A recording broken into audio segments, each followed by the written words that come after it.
everybody, and welcome to episode number 94. Your boy is on track.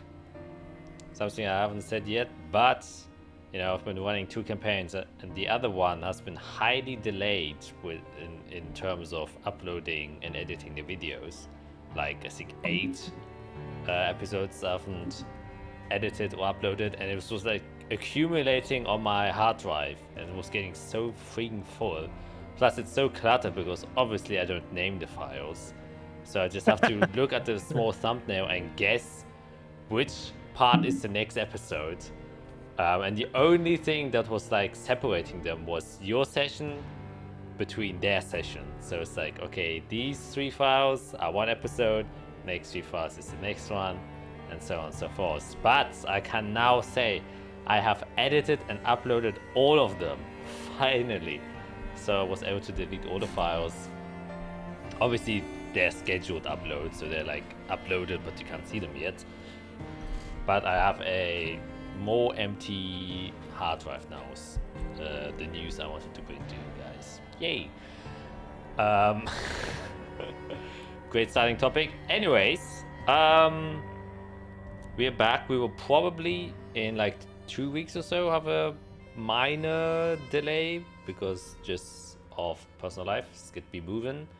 So I do be moving. Those boxes gotta go. yeah, and well, maybe we'll depending on how stressful it is for you, obviously. So we can definitely just take the time off, but we'll see how it goes. Yeah, it all depends on how it goes the day of. True that. Yeah, so just keeping that in mind. Nothing else to tell other than question of the day, which I really should put more thought into this. I always forget that I do this until I have to do it. But I think a pretty easy question is, do you think you're gonna okay, yeah, this is better. How do you think the ravine is going to be? What? Oh. How do you think the ravine is going to be? Oh. No. Oh man. I'm Greg, and I'm playing Agric, Expander the Human Artifighter. Geez, the ravine. It's gonna be terrible. Like, I don't know. I mean, obviously there are so many ways it could be even worse than what we've already come across in the game. Like, I don't want to. Actually, yeah, scale it with Melodor's dungeon. Like, do you think it's gonna be worse or better than Melodor's dungeon? Oh, way worse. Way worse. Yeah, way worse. I think we got lucky in the dungeon. I really do. I think we're in for a lot of trouble. All right. Okay. Next. That shit's massive, dude. Yeah, it is. It is pretty big. Yeah, hi, I'm Matt playing Pyrrha, the wizard. I think it's gonna be worse. Not the vibe, but just the danger levels. When we were in the dungeon, we had the deity on our side, which really helped. Here, I don't think we're going to get that kind of support. I think everything is just going to try to kill us. It's going to be big, massive. We're going to roll really bad. We suck at stealth, and we usually get every encounter we can. So, yeah, it's going to be a fight. But that might be fun, so. Yeah, true. A little bit of fighting. Doesn't hurt. Oh, it does, but yeah. Hi, I'm Skit, and I play Azathia, the cleric druid. I think it's going to be dark and humid and disgusting feeling, and I also think that everything is gonna try to be killing us. And I feel like we're going to see a lot more demons than we've seen so far. I think we're gonna get to I think we're gonna get to campaign 1 level of demons where every time we turn around there's a demon. Yeah, so I'm excited and scared. Good mix of feelings. I'm Felicia, playing Jade Nightlock, your favorite padlock, who's also from the ravine. So, what little information I know about the ravine, I think we are about to go into very stressful situation. I feel like there's a high chance somebody might accidentally fall off a cliff. With the wrong step. Definitely lots of demon activities. And I'm praying that because I'm not gonna unintentionally TPK us by convincing us to go to my homeland. Yes, I have a scapegoat now, so if a TPK happens, I will just push it on you, Felicia. Because I know what's in this ravine, and it's a little scary. Yep. Yeah. Well, remains to be seen, but obviously the first thing that remains to be seen is whether or not you actually get there. Since this was kind of on your to-do list for quite a while, though you have now teleportation on your side. However, will it work though? Will it work? I did see though that the off-target thing in the new teleport is like way less scary than in the old teleport spell, because in the old teleport you could be hundreds of miles off. Yeah, this one's only a dozen or two. Yeah, like 2d12 miles worth. Yeah. Is it 2d12 miles? Yeah. I think it's 2d12 in whatever direction. Yeah. The other one was like you could get several hundreds of miles away, which or just end up somewhere that is similar. Yeah.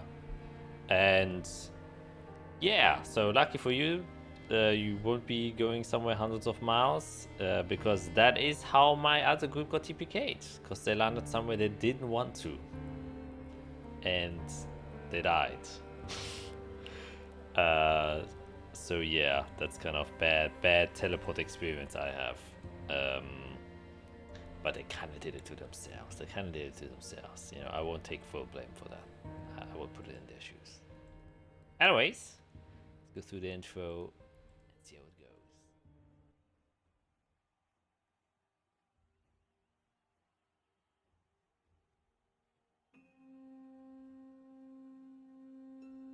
goes. The blood that was spilled, it soaked within the earth.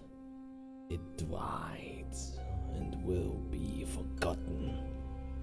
Depraved maniacs who wished nothing more than to dream of what could be. They were a necessary alliance to get what we needed. A little bit of time. Though their meager efforts were even worse than anticipated. This is why we do not trust foreign powers, my liege. Faith wanes. It is highly unreliable. We do not worship. We study. We do not pray. We calculate. We do not hope. We act. With this device, the doors that it will open for us, the potential which it will unlock. It will be a turning point in our scientific history. The blueprints deciphered from the remnants of the forges of war. These are the only scriptures we need. No alliance. No faction nor nation is strong enough to stop the engines of destruction which we have built. All it took was a little more time. Glory will be brought to us, and we shall reign indisputably over the entire continent. No legions, no battalions, no military will be able to stand in our way. No demon nor angel will have the power to stop us. We shall reign as true rulers. Thine royalty, it befits the crown to rule all. Distant are the reliance on the so-called light. We shall show them what light is, and we shall show them what true freedom and supremacy looks like. My king and dearest queen, thine throne befits nothing less than power, and I, your humble scientist, shall give you the power it deserves.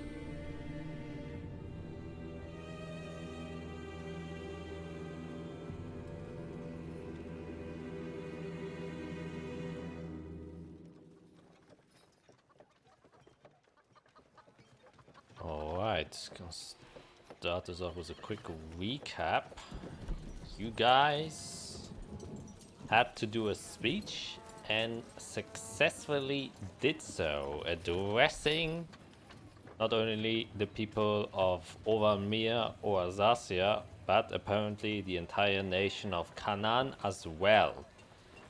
And you proclaimed of your duties as just mismatched individuals who found themselves together on a path to save and unite the people to prevent further destruction from happening. And this message of unity and peace and courage resonated with the audience in front of you, and with gleeful cheers you were celebrated not only as heroes but as the new kind of heralds of time, the Fate Weavers, with your symbol and band flying above the sky in skyride created by Israel herself. You left a mark in history within Azathia, at least. And after that, you had basically now the decision to do whatever you want. You were given the option by Zephyrus to kind of, if you wanted to, he would use his power to basically let you retire. You can just get a home and an estate and just live within Dallas Solace for the rest of your time. Can leave everything you've been through behind, all of the stress, all of the turmoil, all of the anguish, all of the pain and suffering you've been through. Have all of that be forgotten and just live a normal life. But each and every single one of you has their own reason why they either don't want to or can't do that with the knowledge you now have, and you as a group, as the Fate Weavers, decided to continue down this path. And this path has led you to the ravine, or at least that is where you are trying to get to. After doing a bit of research, and with Jade, you know it's a very treacherous and dangerous area filled with demons, and you managed to also find a map kind of mapping out a little bit of the locale and area. But before you went there, you decided, or Isra wanted to give a visit to Arya's parents. However, when you arrived there, the house you arrived in was kind of in disarray, the old office of your father. And it seems like after the assassination attempt, your estate has been kind of left untouched and abandoned. And with your wish to kind of speak with Arya's parents, however, you would discover through Sarek who was the only one at home, that they have been imprisoned for being affiliated with Kronberg and his schemes. And as such, they were sentenced for treason and are currently held within the prison. And as that so be, that's kind of where we left off. You just kind of said your goodbyes to Sarek, and you're standing within the streets of Corvali, within the castle of Valiance. You're in the kind of west wing noble estate there, and it's still morning. You just came from the meeting, so it's like a couple of like an hour or so has passed since then. So it's around noon, 12-ish o'clock. The sky here seems to be very clear. It's very warm in contrast to where you came from, since you're a lot further. Actually, no. I'm thinking of confusing you with a different town.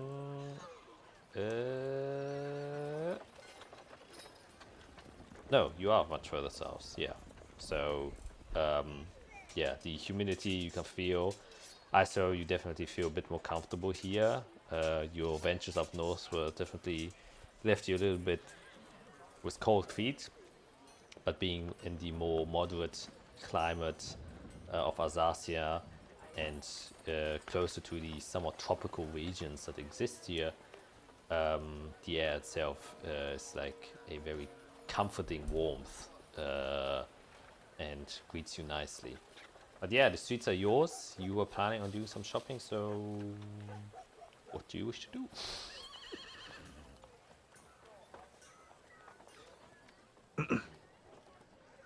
Ezra, do you want to show us around? Yeah, let's head to the markets and see what we can find here that could be useful in the ravine. You know, when we get out, and we kind of go into the streets and get away from the house a little bit, I want to kind of turn around and take a look at my estate and see if it looks like visibly in disarray, or does it just look like the estate is there, no one's been there, but it doesn't look like a pile of rubble or something. Just make sure that it looks okay from the outside. Yeah, so you kind of step away and look at the building. It does definitely look a little bit more run down than you are used to. So you can see that the roofs are a little bit more dirty. The kind of front port or garden area is also more unkept. The grass has grown a little bit longer than it usually would be. The bushes aren't trimmed. Like, you can see definite visible signs of abandonment. Yeah. Yeah. However, you can make a perception check. And I'll give you advantage since, you grew up in this area.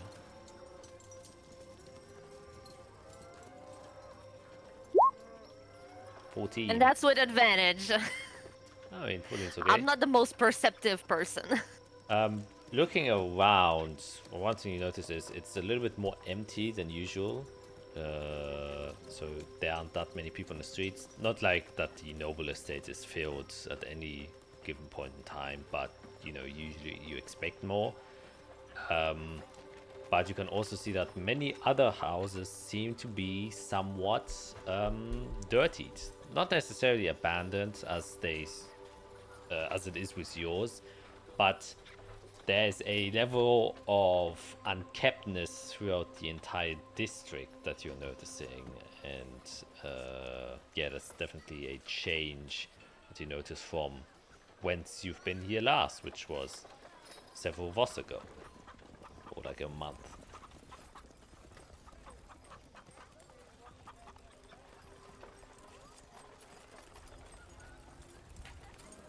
Okay.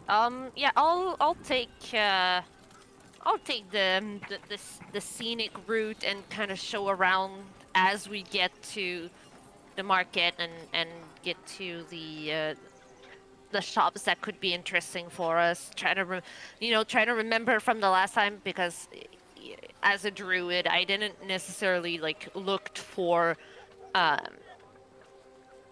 magical items or stuff like that. So I'm trying to remember like where was the magical shop, where was those interesting things that could be useful for the group. Try to remember where Arya would buy her gear, because that's something that I would have done with her probably once or twice. Yes, definitely. So as you're, showing them around, obviously Corvalli is a very diplomatic-centered city, and it is for, well, it's a city that's where the dukes are responsible for internal relations. So also the main network of news publishing and newsletters come and hail from Corvalli, and you've all learned that Kronberg was the head of that. And you can see that they're going through, and you're, rather close to the Warsan market district, going through the first set of gates to the area here. You can see this large wooded areas, still like this large natural botanic garden and reservoir of just plants being kept inside of here. Seems like to stay true to their Elvis natures, and you can see that there are different types of schooling, scribes and stuff, colleges for people to learn writing and just journalism in general. You would have attended here as a younger teen, I swear.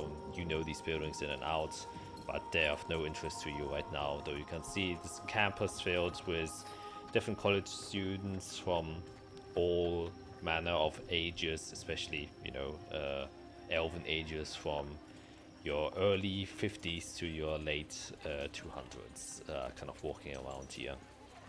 And as you're going through, but once again, you do see a couple of figures, though also this area that is usually rather bustling, especially this time of day, is also quite empty. Not too many people are walking around. And as you go into the Warsan market district, you can see more of the volume of where most of the folk are kind of mingling about and doing their stuff. You can see carts being dragged by horses and all donkeys and mules, and people going through the day-to-day life. But you can see very clearly, and every one of you can see, that there are like groups of people like chattering and holding newspaper, a lot of people shouting and calling around. There's a lot of talk around city, and it doesn't take long for you to discover that the talk is obviously about you. Though obviously in a large public group, people don't really recognize you yet, since they just kind of saw you. But being obviously in the head districts and made capital for all publishing and newsletters, writing about what has just occurred seems to be the hot topic of this city. And you can see people running around telling stories and trying to shout what the best new title is. And you can see many of the houses here have open windows in like small towers that have been built there, and you can see flocks of birds and pigeons flying around. Those animals used to kind of send out letters and newsletters across the entire city. And also these animals seem to be very busy at the moment. So you pass by a lot of scribe stores. So he has plentiful supplies of books, of newsletters, journals, pens, and all of stuff, since that is mostly used within the city. And I saw you remember here aren't that many kind of, stores for warfare, as one would say.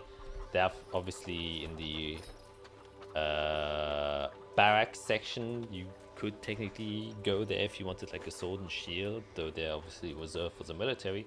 However, you do remember there is a famous magical store here, since obviously there were a lot of paper and ink is, there will be wizards who like to scribe and write stuff, and this is a hotspot for, any arcane user to get intel, since a lot of information also flows into the city, not just out, and does grab the attention of a wizard or two. So there's a small wizarding school inside of Corvallis, though it is of nothing notable. It's like mainly just basic apprenticeships to try and get into Coveth. Nothing on the level of the ones in Delos Solis. Obviously, most of the students that kind of run their education time here hope to graduate and go towards Delos Solis or even Coveth. That is their dream goal.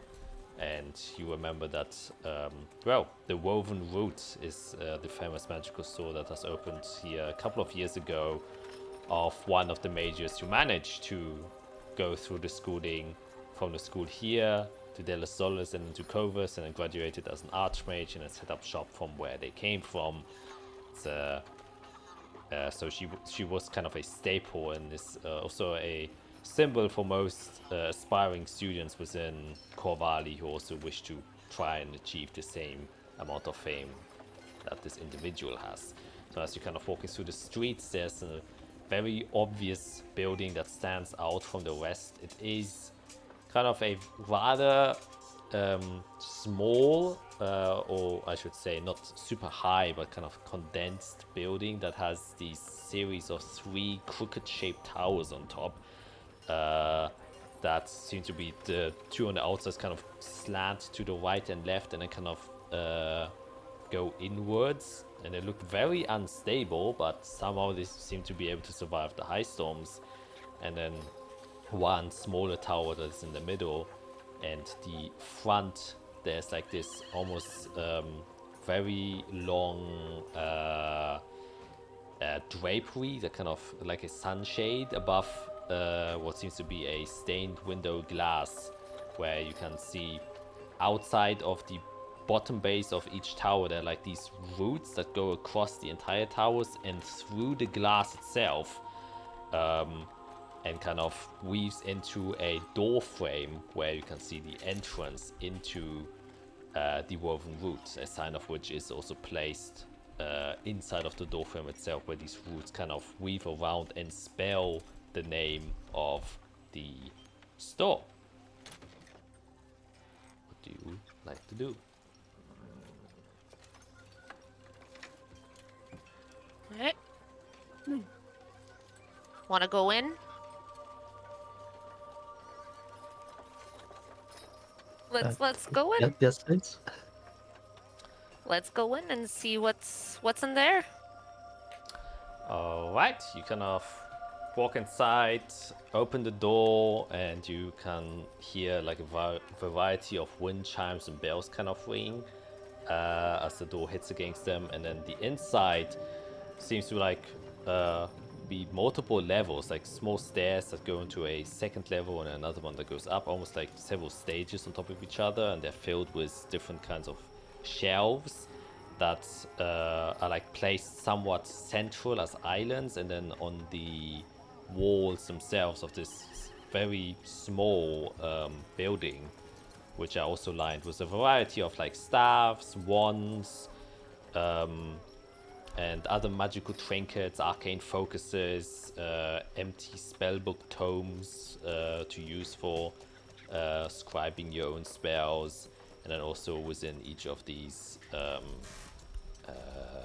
kind of shells themselves are other magical trinkets. You can see a collection of spell scrolls in one place, and on the third stage above, kind of overlooking all of it, is a small desk counter, and you can see behind there's like a chair that is rather high seated. It looks above the desk itself, kind of crouching on it at the moment, with crisscross applesauce, and then a rather long line of paper is a small female gnome, very dark pigmented color, or has like this dark blue and almost purplish hue to it, very white hair that is cut in a similar fashion to Jade's, where the sides have been cut off and then the rest of the hair has been like slanted to the side and covers half of her face.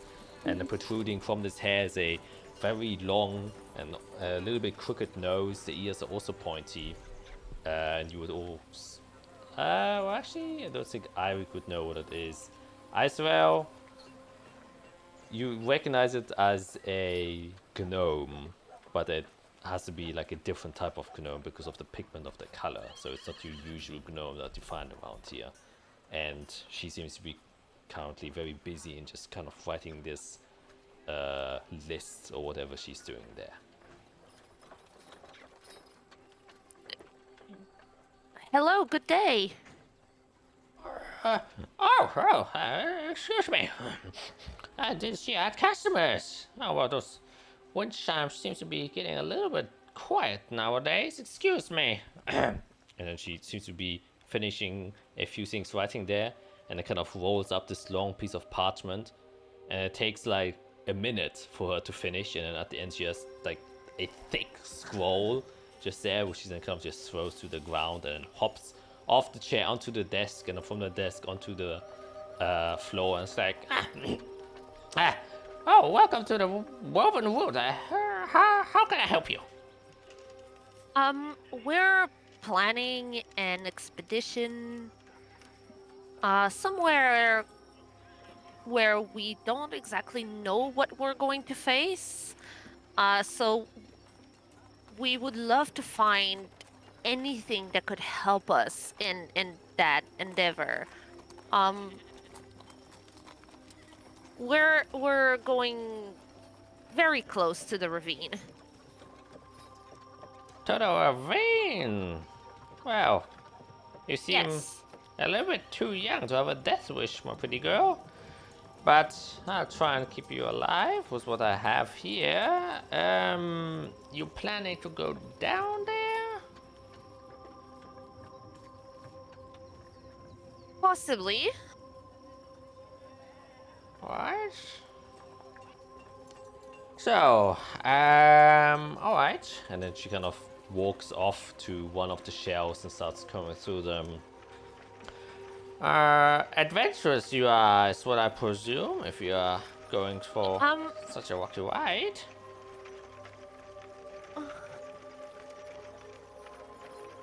Adventurous, yes, but also maybe a little bit crazy. I mean, that's what Aren't we adventurers all? are. Exactly. You don't really become an adventurer if you haven't lost a few bricks inside of that wall of your noggin. Alright, well, I have a couple of things that I can offer to you. Business as of late hasn't been going super well, so I have quite a few items on stock here. Well, if you're worried about carrying capacity, I can spy with my little eye. You have a couple of bags of holding, though after, well, limited amount of time, they can only hold that much. I can offer you an upgrade if you wish. It's something that's, well, only people with a bit of extra coin can afford. And then she kind of takes out of one of the corners, like super dusty, this large carpet that's just kind of standing there. And he kind of lifts it off and says, well, it's often written about and shown in magical scrolls. I don't know how well versed you are in these, but this is known as a portable hole. And it, well, is what it describes. Just kind of unfurls and rolls it out, and then you can see as soon as the carpet kind of rolls out, a hole appears in the ground. Well, we can so a hole that appears right here, and can place it in any way you wish, as long as it's stretched out. A hole shall appear. Okay. All right. And yeah. Just to know, how much would that be? The portable hole would run you around 3,000 gold. Reasonable price for such an item. Now I'm, if I'm guessing correctly, I'm assuming you're probably are going to be in the times where you have to search for things, so I have a handy little tool. Takes out this old lamp that has like, it's a hooded lamp, and you can see it has the kind of like a candle inside of it, and then you can kind of detach the hood a little bit to kind of reveal more of the glass interior. It says, this is a lantern of revealing. The light it produces is a particular one, and anything illuminated or gets touched by the light it creates, gets revealed. Any invisible things that might be potential lurking around will be revealed through this lantern. And just go. That is very interesting. I would be very curious about the price of that one as well. This one will only run you around 1,000 gold. That is very fair. That is a very fair price. Okay. And it uses standard run-of-the-mill oil, so you don't have to worry about replenishing it. Just uses normal oil that you can put inside, and then it's ready to go. Other things I can offer on the more, let's say, expensive end. I have special crafted stones that can, increase certain aspects of either your mind and or your physicality, increasing your agility, for example. These are specially developed stones, usually practiced and used by more older magic sources. Most people tend not to use them because they look a little bit silly, but if you don't care about your looks, I think these should fashion you quite well. I have two of them. This one is the Eon Stone of Agility. They can highly increase your mobility. And then I also have an Eon Stone of Insight. Helps you understand things a little bit more. Those, yeah, but valuable. The Agility one will run you 2,000 gold, and the Stone of Insight would run you 3,000 gold. I'll look towards my friends and say, is there anything over here that would interest any of you?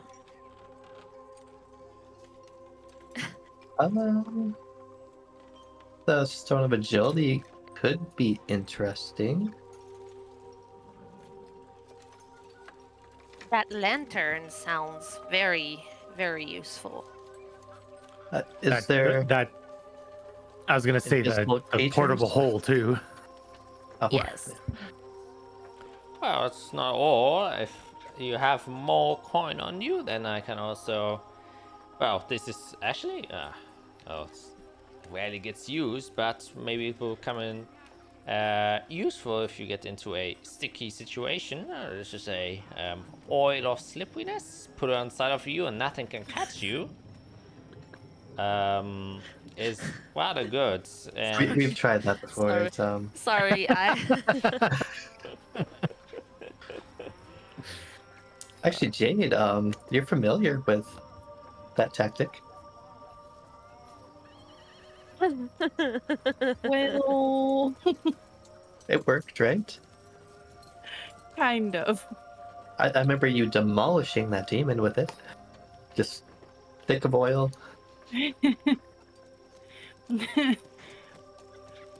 I had oil in crevices that I don't even want to think about. well, that's the cost you have to pay to not be caught. But it's obviously magically enchanted, so you will also not be able to be restrained by magical means. And, well, uneven terrain also won't be able to hinder you. This oil really makes you, in terms of movement, an unstoppable force. I have two of these if you're interested. I can just place them on one of the counters. And one of them only will run you around 200 gold. And the effects last about 15 minutes when you apply it. Though it takes a while to apply it. And, well, I see you've already experienced similar. Takes you around 10 minutes to get it rubbed in all over nicely. But once it's on, the deed it does is rather good. I have this, and then she kind of goes to one of a rack of clothings and takes off this cloak that seems to be like a very velvety red with like gold trimming. This is a cape, and it allows you to travel rather good distances with a companion as well. It's limited in use, can use it once, but if you need for a quick escape or need to get in somewhere, this cape usually does the job quite well. This cape, by the way, would cost you 1,800 gold. It kind of hangs it back up. Well, and last in supply, though, it's a precious item and very valuable. Have not seen yet anyone being able to bring up the coin. It's also the most impressive enchantment I've been able to make. It's this here, and she kind of goes back behind the counter. And you can see that just this round shield seems to be hanging there, which she kind of like gently takes off and says, "It's a special type of shield. You know, most people are too occupied with the things they carry. You know, as wizards always need to carry a book and other things at hand, maybe a wand, or maybe you are filled with the weapons you carry. This shield takes care of all of these problems." And she just kind of throws up the shield, and then the shield just remains floating. And it follows you, protects you, will never go away. How much does that run? It's a very precious item. It was hell of scribing to try and make it work the way I wanted to, not have it just wander off. This one would run you 15,000 gold. Ooh. Ooh. And then I just kind of lean on the counter. You couldn't give us a better price. You do want us to live, right? So we can come back and shop with you again. Make a persuasion check.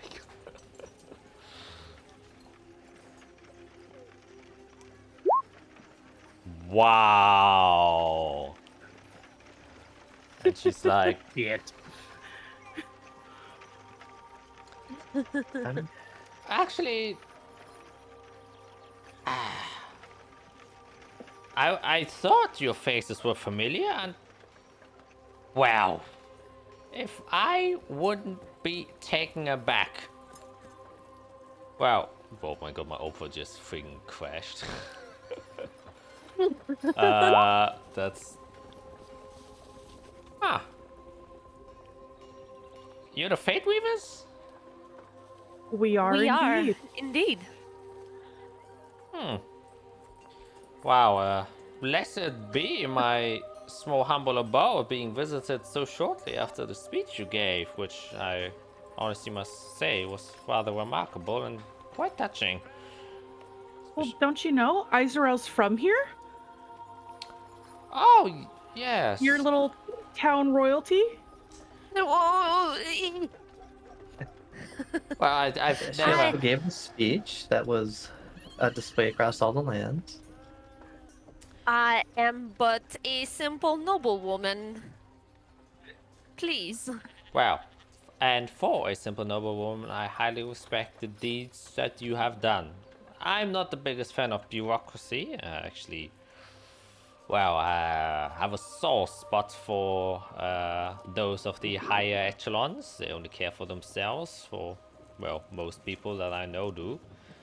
So you coming down to, you know, do the work that no one else wants to do, it's highly commendable. Change you abroad is more change than the damn politicians out of the city have done for decades. So, for Fate Weaver discount, I would part from this for only 10,000 gold.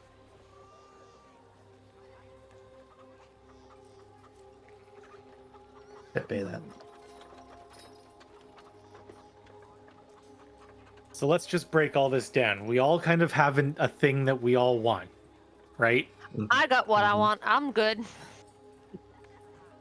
You don't want the I guess you have a lot of items. The Insight Stone? Does anybody want that one? It would be fun. I would love it. But I mean, I've already asked for some money, so I'm good with you all getting more stuff. Y'all need to get decked out as well. But do you mind if I touch or check out the Stone of Agility, just so I can see what it does? Wow, she basically conveys what it does, and it basically gives you a +2 to your dex. Oh, that'd be so nice. I will just, broadly explain mechanically what they do, because obviously a wizard explained to you, you would understand in person. Agility +2 to dex, insight +2 to wisdom, animated shield is an animated shield. I don't think I have to explain that very much.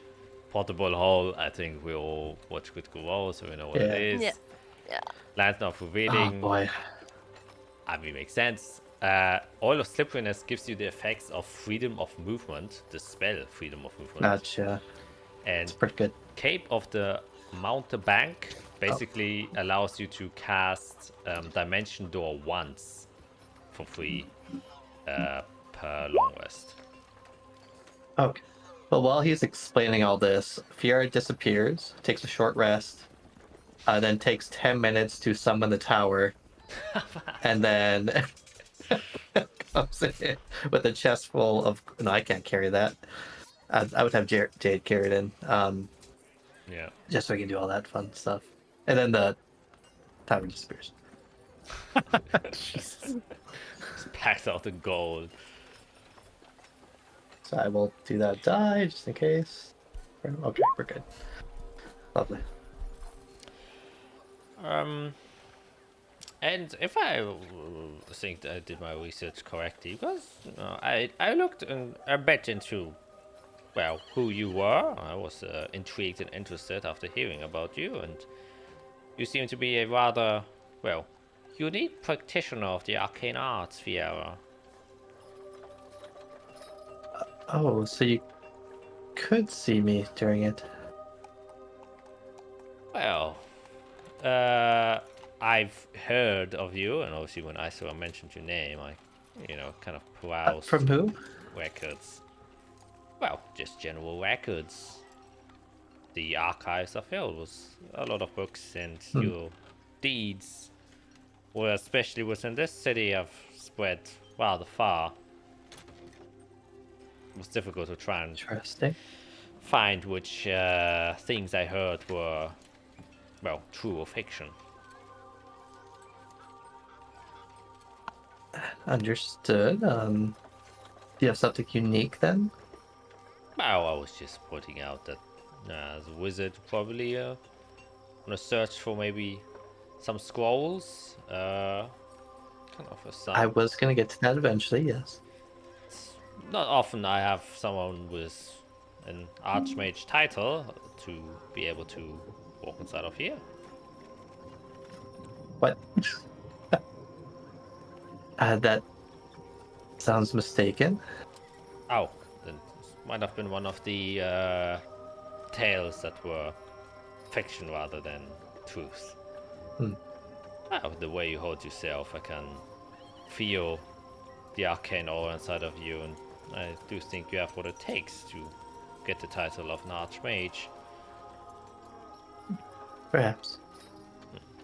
Either way, Scrolls, yes, scrolls. please. And it takes you to like a small shelves, and most of them you like already know, but she has a couple of unique ones.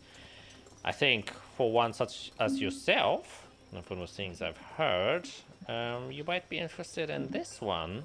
This is one made to particularly reveal things about ancient artifacts. I myself haven't really gotten the time to use it. I already know what it is.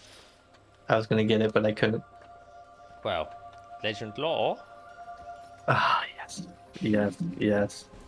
I'm gonna break your game, Jack. Yep, legend lore. Yep, I've heard about that.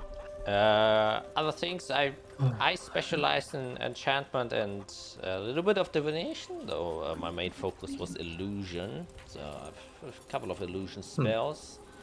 This one might be very helpful. Major image. Is always great for distractions and other such. I also have, in case the cape itself doesn't suffice, I also have the scroll for Dimension Door. And something more of the, well, I asked one of my archmage friends for a favor to do.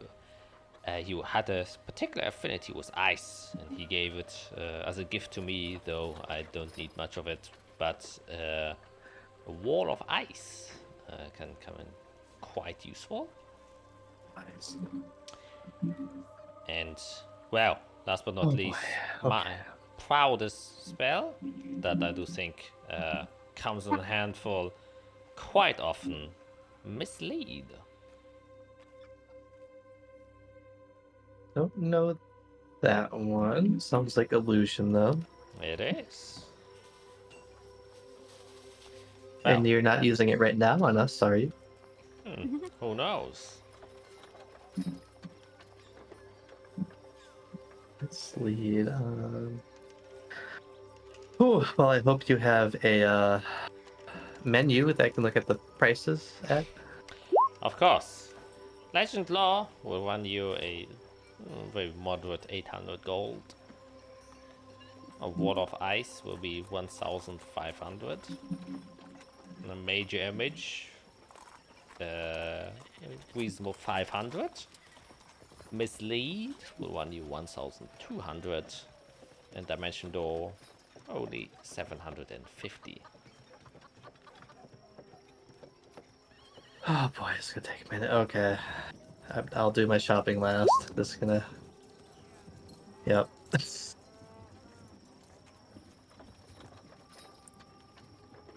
Yeah, just for the others. The Iosome Agility is what I would probably want. If I can. We'll see. But we do have 11,650 gold in the chest, so we should try to use that up. Because we might just die. Yeah, I mean, I'm looking at it practically for me. If we get the portable hole, I can get rid of the infusion I have on my bag of holding. And that means I can use that infusion slot to re-infuse my goggles of night, which means I won't have to use a spell for dark vision down in the ravine.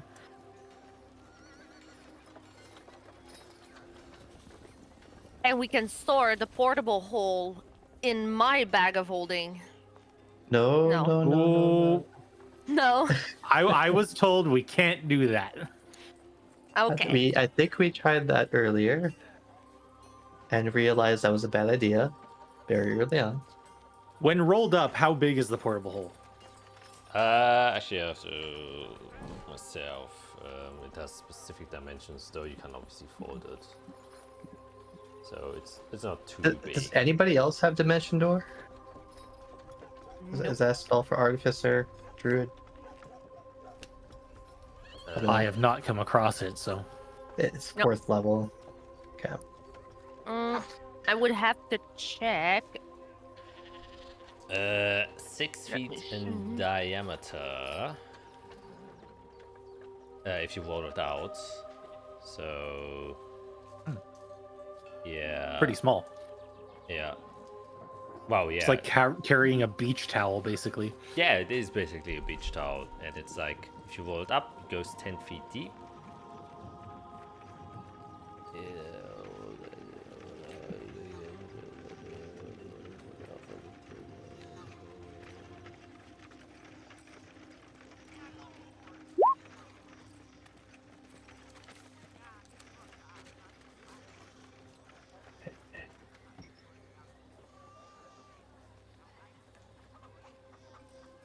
And the price for the Stone of Agility again?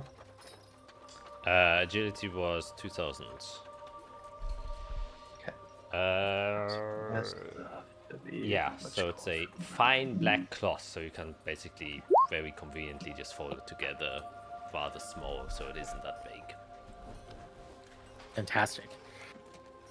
I mean, that seems to be my logic here. I'm trying to think about how to, more stabilize myself and, be more helpful.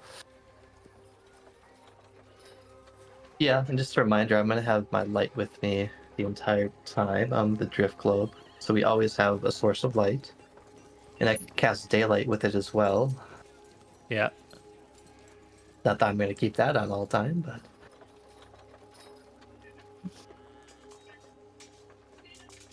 okay. I'll be honest, Jade? I also like the idea of the insight stone. Just because I've had It is enough trouble. pretty good. Are you -1 or -2? I'm a -1. Okay. Yeah, there's been a lot of wisdom saves. Especially against demons, there might be some. It really wouldn't help it would just pop me up to a 0, but Hey, that's no longer a negative. no. Yeah, and we could pass that around too if we need to. Just to confirm, I will not get Dimension Door ever. Okay. Yep. Yeah, I'll probably get the scroll then. I'm not gonna get the cape though. I'm guessing that's attunement. I'm not gonna have a slot. Actually, I think you don't need to attune to that. Well, that would be Oh interesting. shit. Just me double check. That'd be really interesting. Yeah, it would. I mean, that would be good for literally anyone then. Yeah, it doesn't require. Oh boy. And how much was the cape? The cape was 1,800. How much? You got what? 1,800. Okay. Okay. And you want the shield, I assume, Jade? I mean, it would be super helpful, but that's a lot, even with the discount that I was able to get. Yeah. Yeah, I'll probably need a little bit help with nice stuff, but we still have a lot in the chest, and we also have the other chest with gems. Let's just remember we still need to go and grab some like climbing gear and stuff like that. Okay, how about we buy my stuff, Irik's stuff, and then see how much we have left over. It's 2 bit at a time. I don't want to spend every cent I have. So if I could get 1,500 from the chest, that would do fine for me. Oh boy. Let's just, what are we getting? And let's total up that for sure. Okay. So I'm going to get the Ion Stone of Agility. I'm going to get the Scroll of Dimension Door. I'm going to get the other Scroll of Legend Lore for 3550. I don't know about the cape yet. That would be really good for anyone though. And then to add the portable hole, which was 3,000? Yep. No, that was the iron. Oh, they're okay. And the stone was 3,000. Yeah. So, So 6,000 of things that I would like, but the hole is helpful because we can carry a whole bunch of stuff in there. Mm-hmm. The stone, like we said, can pass it around if people need it, but helpful for me.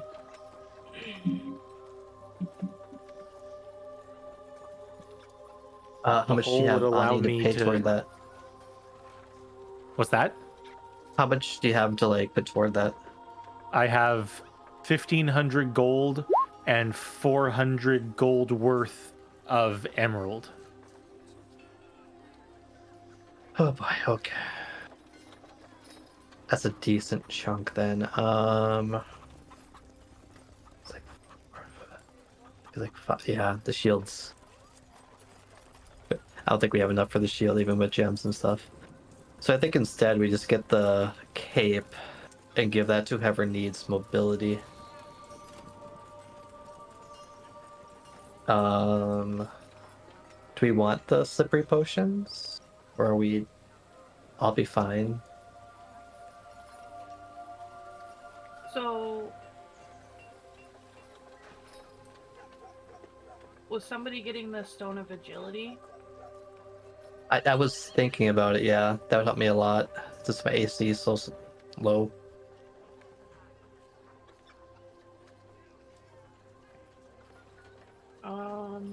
Oh, your mic is up, by the way, Felicia.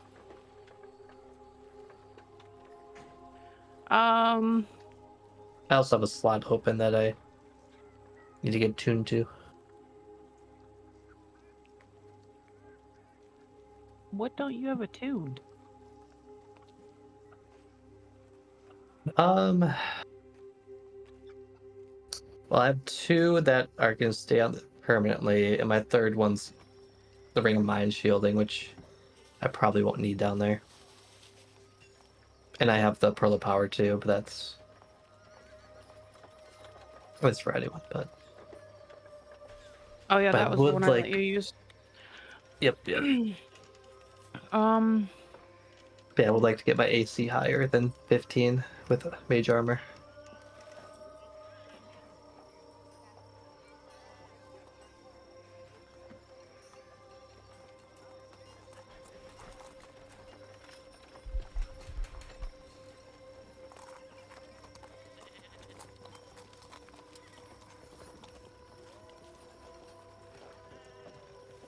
I mean, the slippery potions are cool, but like they do take time to apply. So I'm just kind of like, eh. I guess that's true. We probably have other ways to get people out of trouble too. Yeah. Are you gonna have SIE invisibility still, Mr. Irick? Yeah. I mean, that's Okay. my spell storing item spell, so I can change that spell out, but that's the most helpful, really. If we got the lantern, that would free up that spell.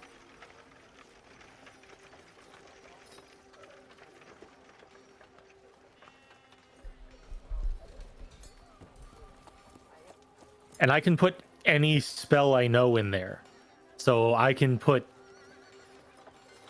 Or... Well, not... Yeah, you could do I like think it's darkness, SIE invis. First or second level? First, second, or third level spells. So I can put attack spells in there and get just massive amounts of attack potential. Or I just keep the invisibility. That's 10 hours worth of SIE invisibility. For a day? Hang on. The lantern's price, Jack? Was 1,000. Oh, that's not much at all.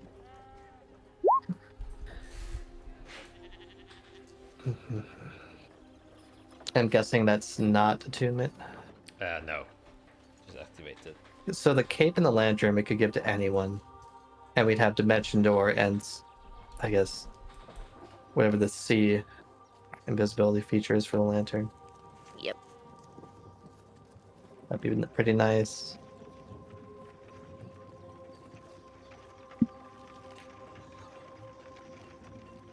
We just want everything. This is all Yeah. good. I mean, So I look at the shopkeeper and just say, so unfortunately the shield is a little bit out of our price range. You were willing to give us a discount on that, but what if we got multiple items? Could we get a bulk discount? I'll have all this just in case. Well, depending on what the bulk is and how much you're willing to pay. But I Well- understand. Shield is quite expensive. I can keep tabs of it so no one else can get it and just keep it self-storing. but for the heroes of our nation, as it now seems, I am more than willing to give you a bulk discount. That's the least I could do.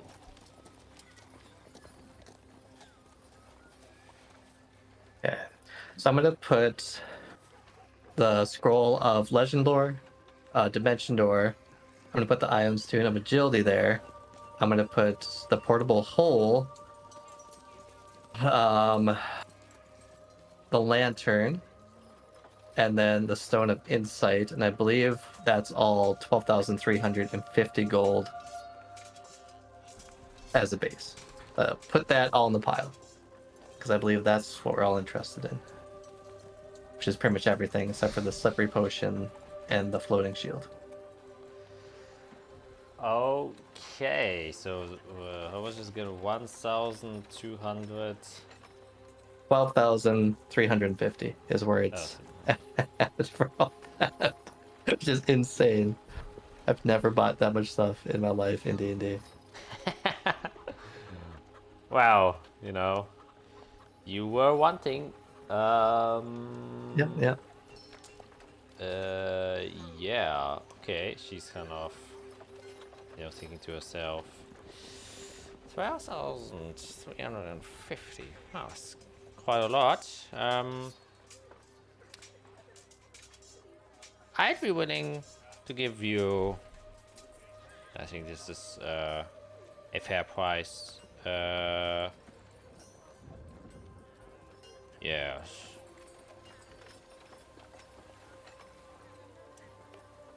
A 20% discount. So you would only have to. Well, 0.8 equals 9,880. That sound right?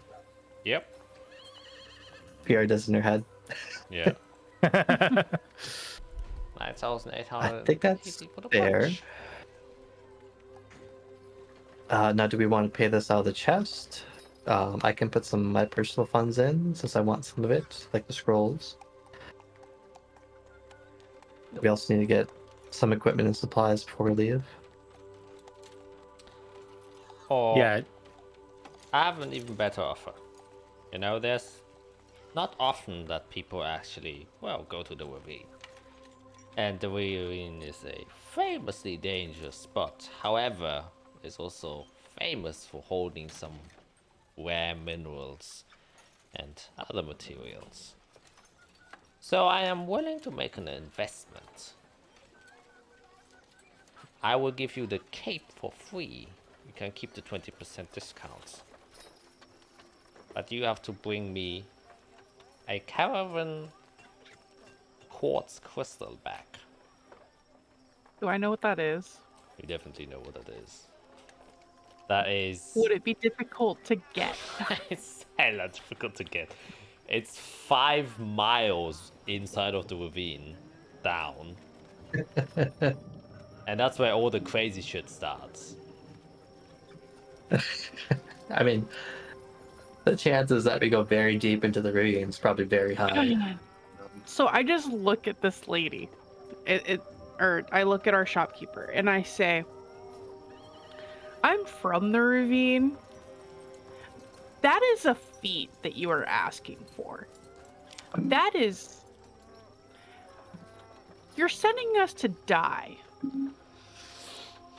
Wow, we just established you have to be a little bit crazy to be an adventurer. And you seem just like the right people who would do such a thing. And, well, if you come back successfully, I might consider even a larger discount on the shield over here.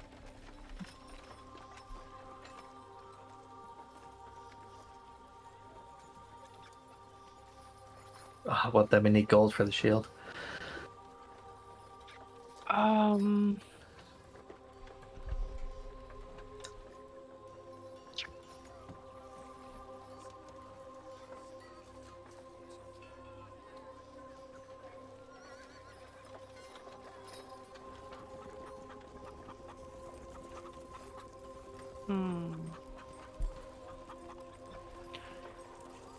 We will do our absolutely best to try to get this crystal for you. but we cannot make any guarantees. That's alright. If you don't get it, then you can just return the cloak back. The price of the shield stays the same, and nothing's lost. If you do get it, there's a big reward in for you. And as an extra boon, I'll be able to craft some very special things with that crystal. Yeah, I'm sold. Okay, If we're going down there anyway.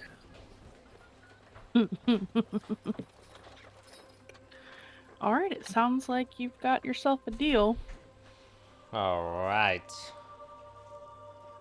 Then that I've been doing math here. is cloak is Without the cloak, 8,440. Alright, and that was 8,440 With the discount, yes. yeah. Well, that's a lot better.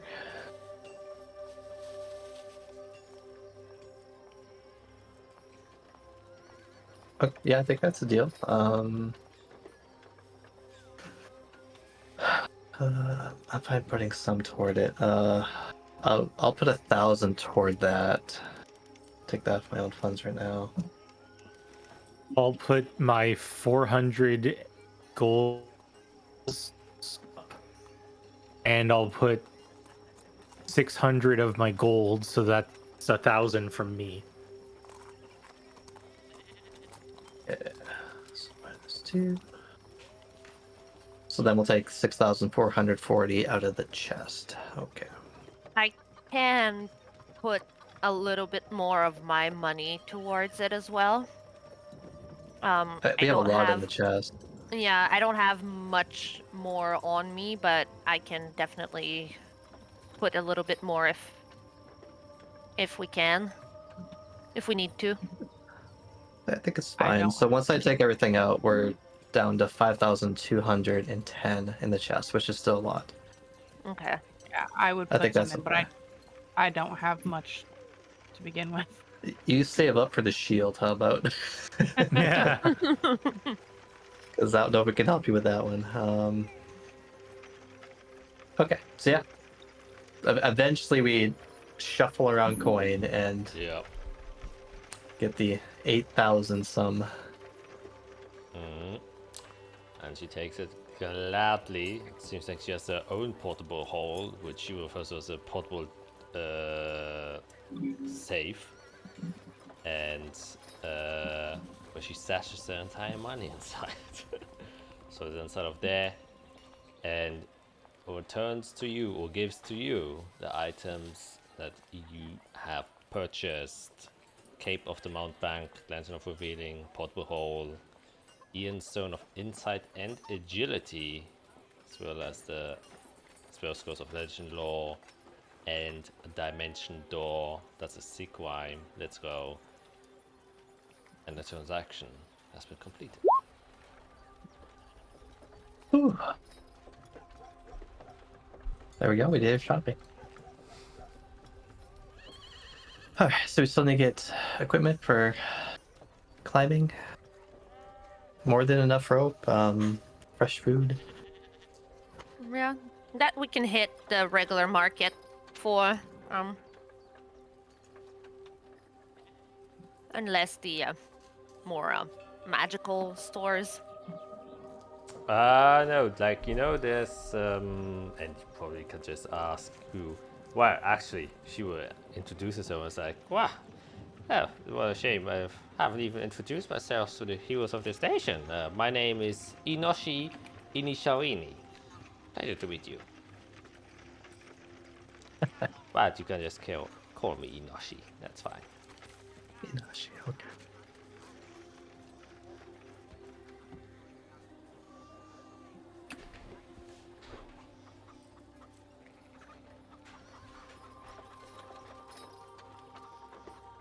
I'm taking a guess at the name. Oh, oh! You got the. Wow, that's a very rare instance where you got the. Ah, okay. Oh, she Hey, I meant, she. Almost right. You got in both. There's only one. Well, the Inoshi is written with a E in the beginning, but the rest is correct. Ah. And Iniyashawini is an I in front Ah. of the. Oh wait, you did write it wrong. It's Inishawini, so that A has to replace with an I. You were close. Yeah, so in both it was just one. Not bad. That's wrong. Damn, Gray's getting good. He about to dispel whatever I throw at him. Yeah, but she would also refer to Aldian's alchemy if you wish for any potions and stuff. Yes, like your one-of-the-mill usual go-to potions. And I think we can also just run through this because you're just gonna buy regular stuff in the marketplace. You can buy all sorts of your usual things. So if you want to get rope, you can just tell me how much rope you want, and I will tell you how much you can. So detach. I have 50 feet of rope in my inventory right now. I have nothing. So I'll take. I can't carry that much. Portable The hole. silk Portable rope's hole. lighter. Portable hole. Oh, well, on my. I think I could carry the hole with me. I'm like stuck in a ledge and I need to do a rope. Oh. But the silk rope's lighter, right? It Is that is how it works? a lighter, but obviously, it will be more expensive. That's fine. So I have I'll- 50 feet of 50 feet of it. rope as well. Alright, so 50 feet of normal hemp rope will cost you 1 gold per 50 feet. And for silk will cost you 10 gold for 50 feet. Done. So you can get as many as you wish there. How, obviously rations you will need since you will be for a long time in the ravine. So you got to stock up on that. And for, where is it?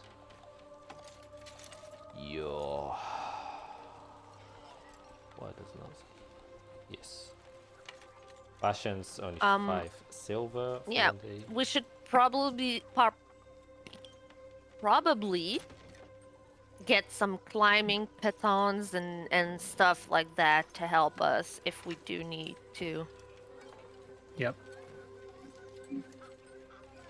Huh. Just don't expect me to be an expert, but sure.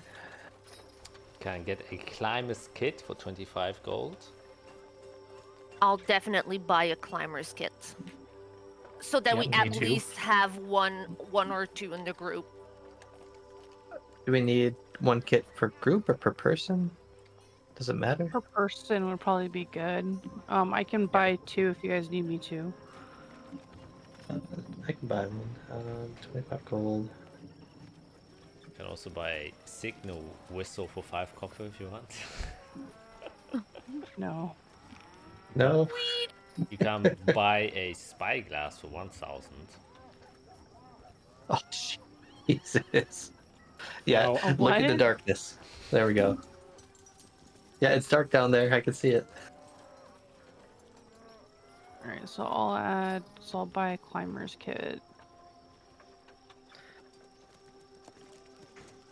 Yeah, also I'm like going through the list. I'm like, wow, why is a spyglass so expensive? But I mean, It's so expensive. yeah. So, Jack, I just want to check something. In the newest update for Artificer, for the magical tinkering, it gives me a list of things that I can create within 5 feet of myself. Rope is one of the options, but it doesn't give like an amount. So is that just something I can just constantly make? Like, I think you can only wait. Doesn't it work like you do one thing, and if you do a second thing, the other thing just disappears? you can use this feature a number of times equal to your intelligence modifier, Okay. and you regain all expended uses when you finish a long rest. But it's like, if I choose to make rope, does it come in like a 50 foot, like as per like buying it from the store, or can I say, can I have 500 feet this time? You know what I'm asking? Yeah. I think it's probably limited to 50. Oh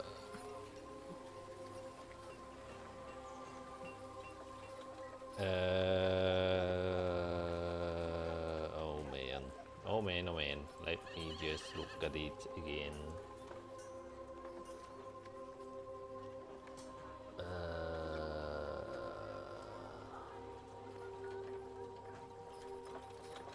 Every strips. What? Oh, yeah.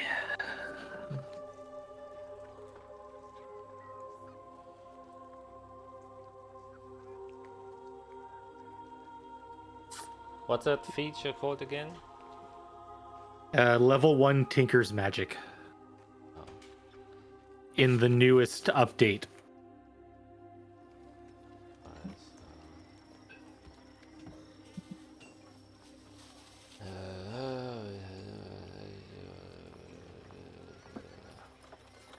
Oh, shoot. So I need ivory strips. That's gonna be tough. That's a tough one, man.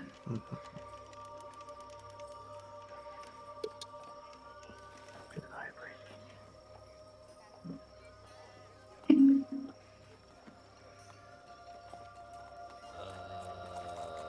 Okay, where's the match? As much as I want to think to see if one item list.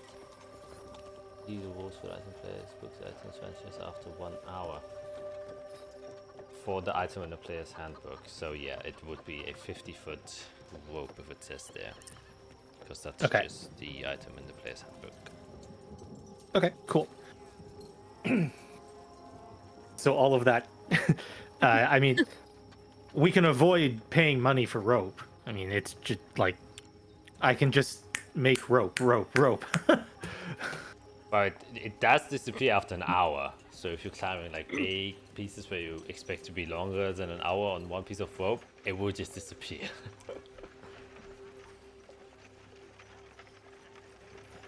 After an hour? Yeah, the item vanishes after 1 hour. Where does it say that? But like it says, like right after the lists on the other side, on the right side, see the rules for the item in the player's handbook. The item vanishes after 1 hour. You can use this feature a number of times equal to your intelligence modifier. Mine says the item lasts until you finish a long rest, at which point it vanishes. Then, okay, I think I have the older version, because mine is 2024. Ah. So I might have the not... is this the new one? No, that's 2019. Where do you get the newest one? Where do they publish D&D Beyond? Yep. Oh, can you just in the Unearthed Arcana, the new update download. Here.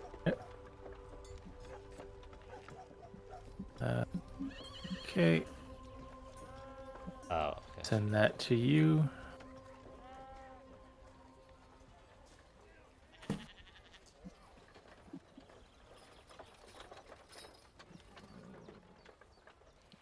Alright, thank you.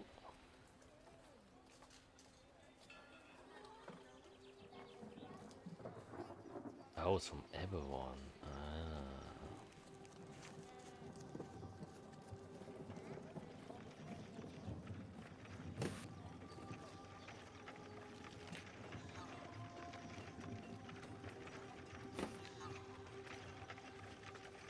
Yeah, okay. Yes, then that's definitely different. So yeah, then you could technically have 5 pieces of 50-foot hempen rope. Every day, basically. Yeah, so like, I can create decent amount of rope for us, unless we want to just buy a ton of rope and know for sure that we'll have that rope on us. It's also not that expensive. I think it's fine for all of us to have one then. You can just make extra if needed. Sure.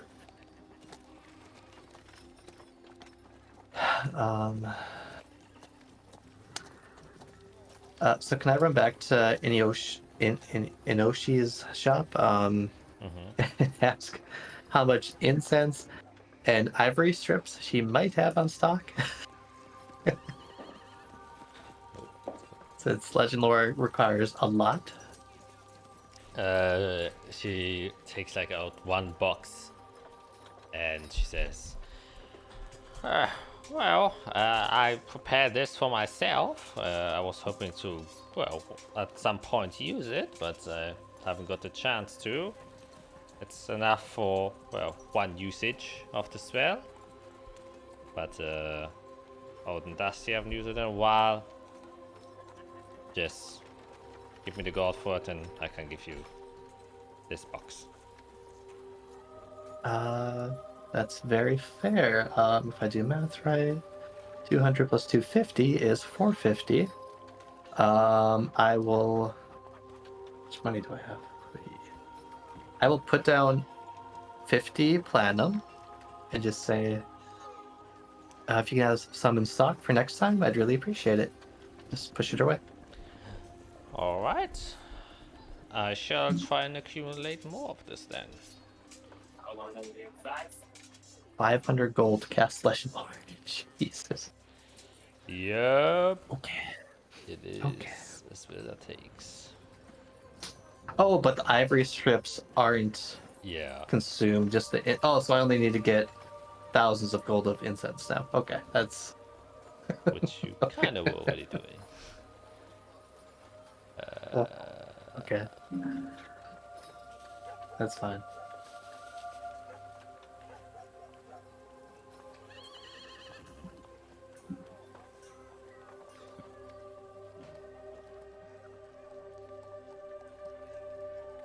Okay, well, I'm more or less set then on shopping. Unless we need potions. I think we all have potions though. Yeah, I still have 4 potions. I have 4. I have 2. I have 1, I guess. I have My money is 2, going out but the window. I have 2 because I don't want to take more since I can heal people. Yeah, that's. I think I'm okay. So.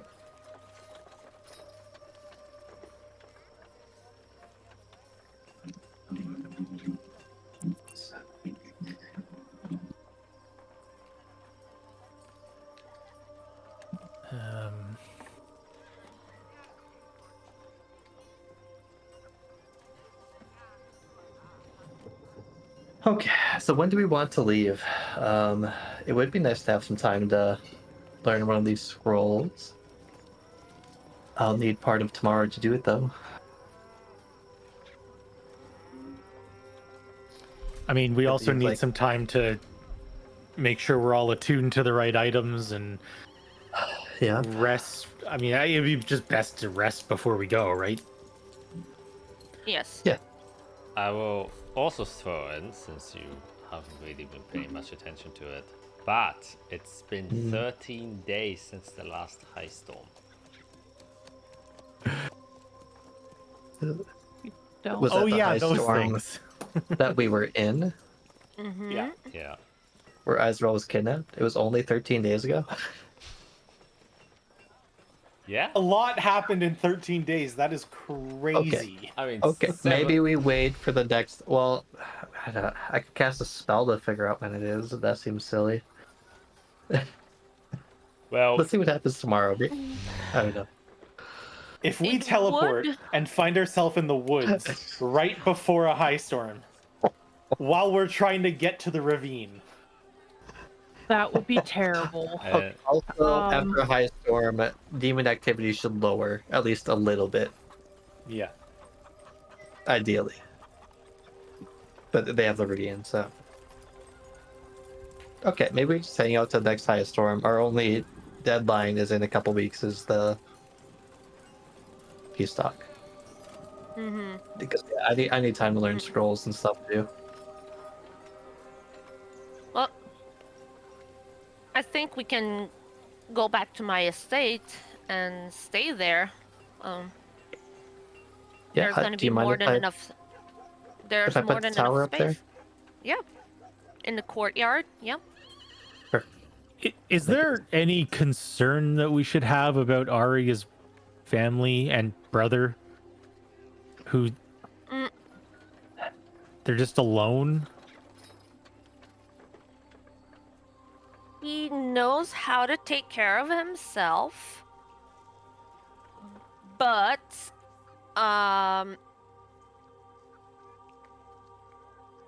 it would be good to make sure that he's okay.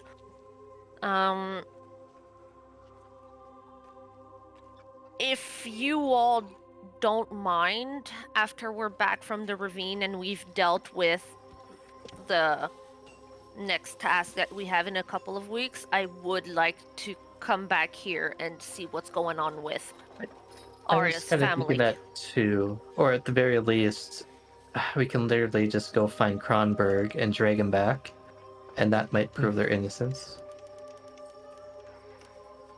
If we can get him to talk, which I think we could. Jade could. Oh, I can be very convincing. I know his buttons. I know his ins and outs.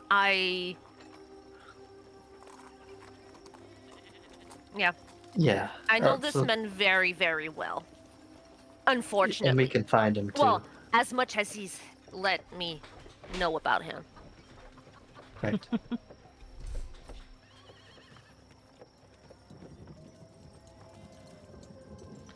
They're not up for execution, right? It's like tomorrow. They're just Are being they just held. jailed? Mm-hmm. Okay. Do we want to try to see them?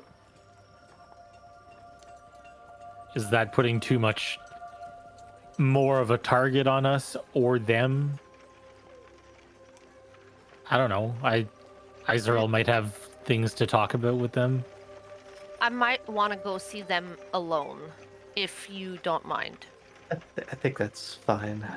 I don't think having the Fate Weavers just Mhm. barging in the jail, like, hey, we're coming to see some prisoners. No, that's fair. I just we're here. We're where all of your connections are. If you want to close some doors or whatever you need to do. I just want to make sure that they're okay. I mostly want to get their side of the story. That's a good idea. Because right now the only side of the story that we have is the one that is being said on the streets. I want to know what happened from their perspective. Yep. And then it'll be easier to make a decision on what to do. Yeah, I think that's a good idea. Yeah.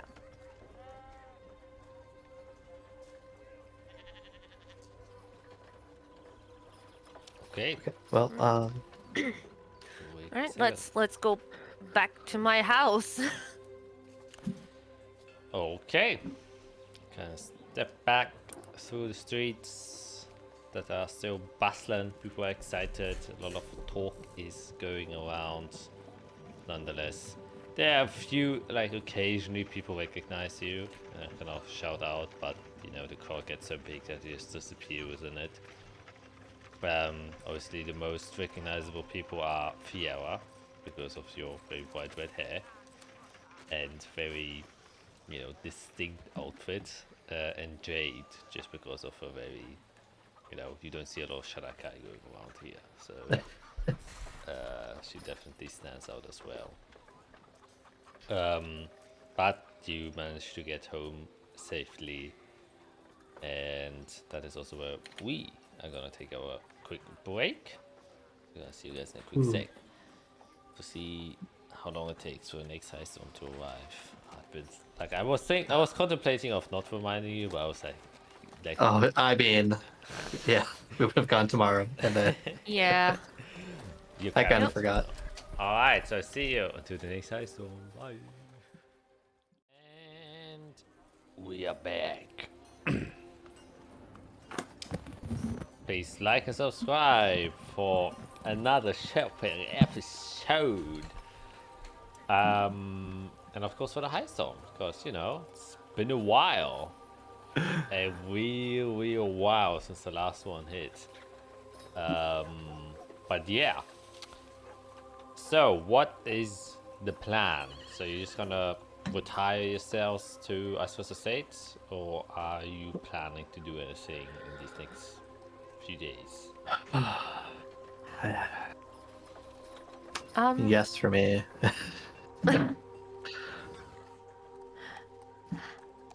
I would like to probably take the first evening / next morning to kind of make sure that everything's in order in the estate. That I'm not gonna touch my father's study in itself, but like the rest of the estate, I want to make sure that everything's like in its place and at least somewhat like okay, as best as I can, since there's probably not a single employee anymore in there. What? You don't want to defile your father's office and steal things? What? I've never done that.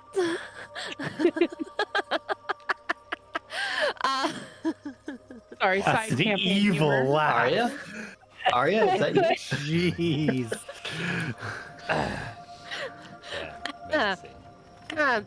Sorry, that was in another universe. I have stolen some books in my father's study, so that's why that came up. But no, I'm not going to defile my father's study this time, and just make sure like that everything's a little bit in order. Just perhaps trying to take a moment as well to see if there's anything that's been stolen, or if it looks like my father's study was really the spot that was, that was targeted and stuff. And I'll also cast a bird friend to animal message, basically, and try to find out where Tuvan is. Okay. Send word to him, that I came back if he wants to come to the estate. Yeah. Okay. Then for going through the entire house, you can make an investigation check to see if you find anything there. I'll take it. 16. I'll take it. Yep, I'll take it. Wow. Yeah, so going through the house, you can see there is a bit more chaos throughout the house. So it seems like not your father's room wasn't the only target point. However, your father's room is the only place where you can see visible combat took place, and a little bit in front of the office as well. But the other places have also been somewhat rummaged, and you can see there more evidently that things have been stolen and taken away. Like there are obviously a few vases missing, some jewelry, and it's hard to tell whether or not like your parents just took it with them. Maybe they did come here before they hitchhiked away. But that like either way, most of the valuable things inside of the estate have been taken away. Even the chandelier is gone, and you can see at some points some sloppy footwork and footprints have been left behind that indicate that some burglar or thief has entered this house while it was in absence of anyone living or working here. So it's like probably local thieves guild have gotten aware that this house was abandoned, and obviously that's a prime spot for stealing. You don't know if that was in connection with Kronberg, or maybe he sent his men there, but it does feel very different from, you know, the combat that took place inside of your dad's office, and then probably just word spread around, and then, you know, smaller thieves try to go in there, which you can kind of make out from, you know, this, like I said, like footprints have been left behind, and it's like very evidently someone was just ravaging through stuff, trying to search for anything they could sell on the market. So you do find that out, but other than that, nothing too out of the ordinary.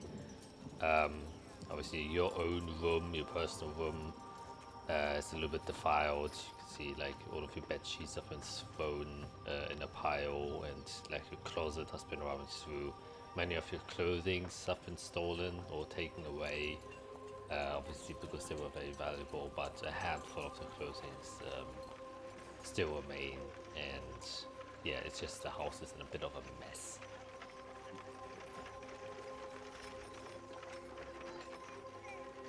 All right.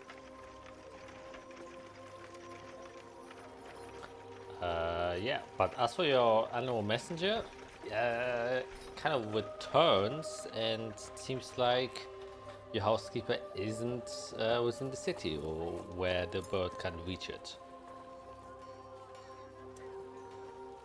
So he might have actually joined the parents, you're not quite sure, but he was a very loyal servant, and you would expect your father to. He was basically family, so be surprising if he didn't come with us. Okay.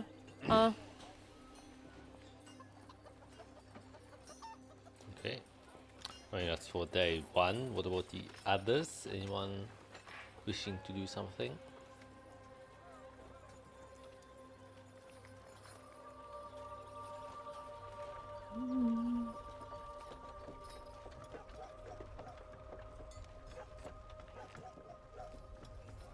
Yeah, I mean, I can go through mine. Most of it is gonna be well, step one, private sanctum's gonna go over the entire state, just to keep us protected from divination and scrying. Lasts 24 hours, so I put that up pretty much as soon as we settle down there. I don't do all the other things, just divination. But I'll spend 10 hours learning legend lore, because it's a 5th level spell, so I get that in my book. Then that night, I'm gonna ask Iazarel if I can borrow her bag again. As long as you don't mind. Thank you. So, I'm gonna take out the Blood of Tiamat. Wow. I have like a sub-quest thing I'm trying to get through here. Every item. And I'm going to attune to it. And then I'm going to watch the kind of crystal. It's like a blood crystal, right? I know it's liquid blood, but it seems to be shifting colors all the time. Sometimes it solidifies. Yep. And just goes through all stages of all elements. Okay, I'm going to see what shift there is as I attune to it. There's not much visual difference when you tune to it, other than it kind of you just feel the kind of immense magical power that resides within this little sphere of blood that is within the vial itself. Oh, okay. Okay. So this is gonna be kind of complicated. I'm going to do my diligence here. Intellect Fortress. Tongues. And we're going to try to contact other plane Tiamat. All right. Just see what happens. I have no idea. I'm just gonna try. Okay. Yes. Can definitely try and do that. Super casual. Yep. Then just do the rolls. to see if it happens. Okay. We're contact other plane. I think it's just an intelligence save. With advantage.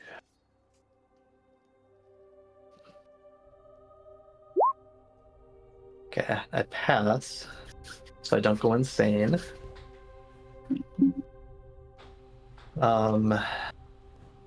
Yeah.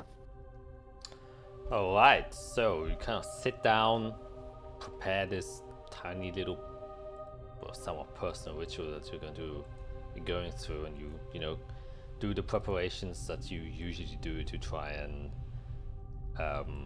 well, prepare yourselves mentally, fortify yourselves, to kind of delve into potential danger.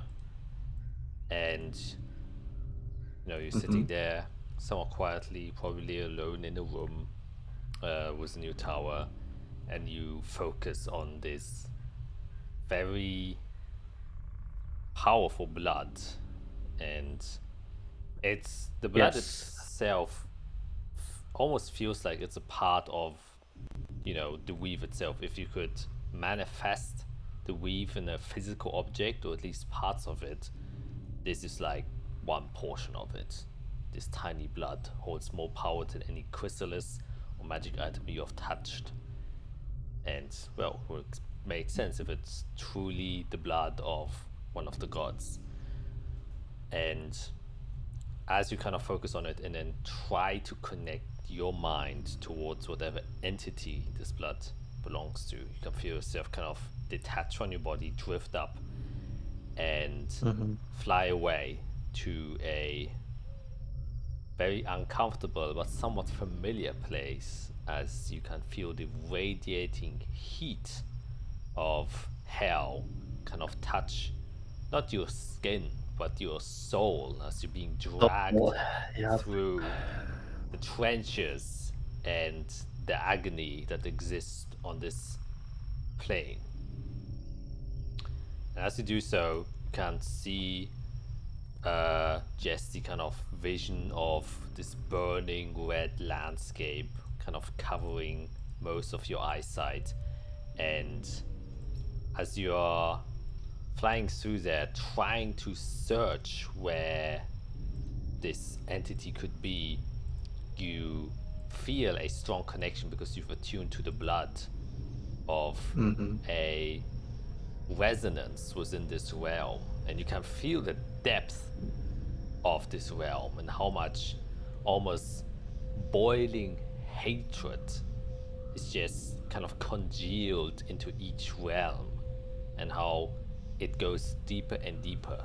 It's like looking inside of an ocean and you're only at the first layer, and the depths go so much deeper.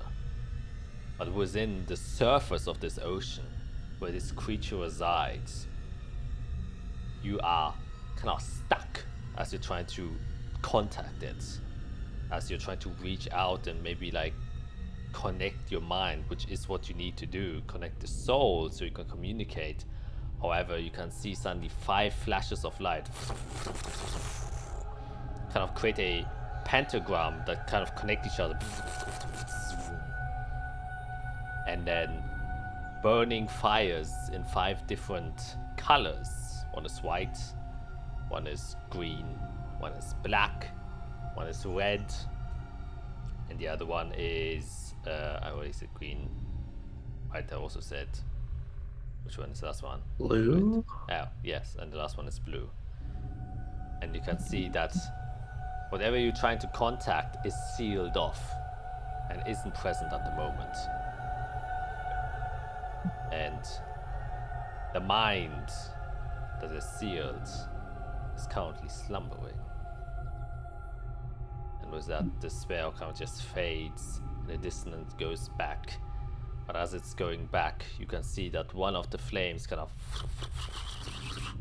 dies out a tiny bit, and in that instant you can see as the red flame diminishes ever so slightly, an eye opens up when you have to make a wisdom saving throw. With advantage? Oh yeah, you have advantage. Yeah. Oh boy, and I have a way to give us a boost if I need. Oh boy. Okay, I don't think that's enough. Don't say the result yet. Am I able to chronal shift in this instant? You know, I'll allow it. Okay. If not, I have another way, but start with chronal shift. My page just went white. Oh my god. That's the influence. Oh, yep.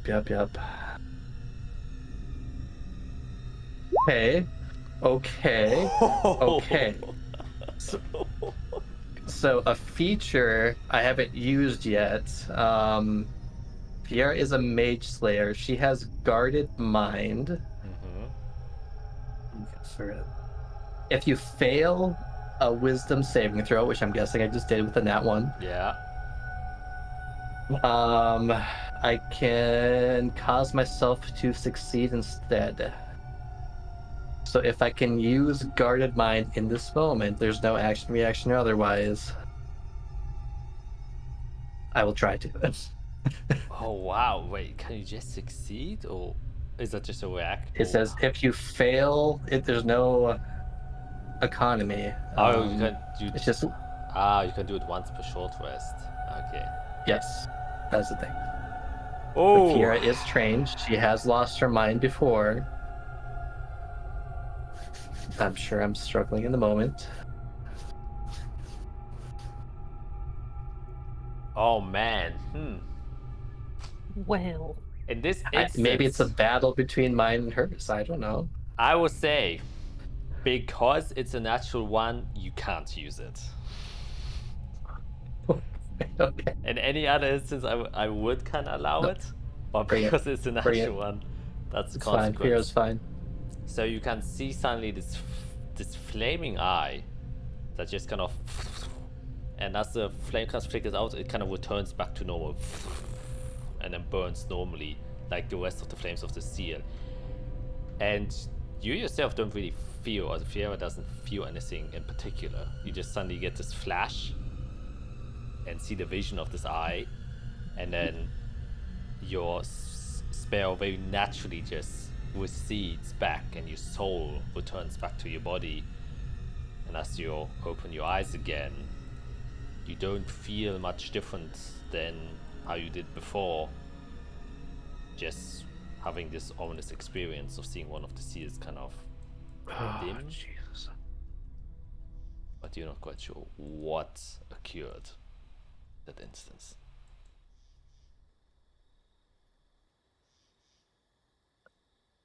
Hey, got their attention. Check. Boy, what do I do? I was going to destroy the blood.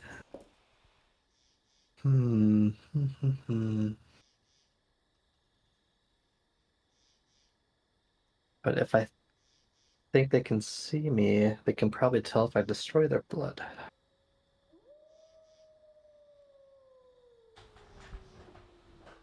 What fear do?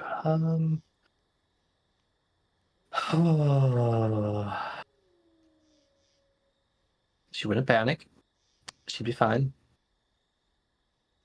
Mage hand the blood up. And a 7th level disintegrate. Okay. The disintegrate hits the vial, and you can see just before it hits, it just kind of absorbed by the blood,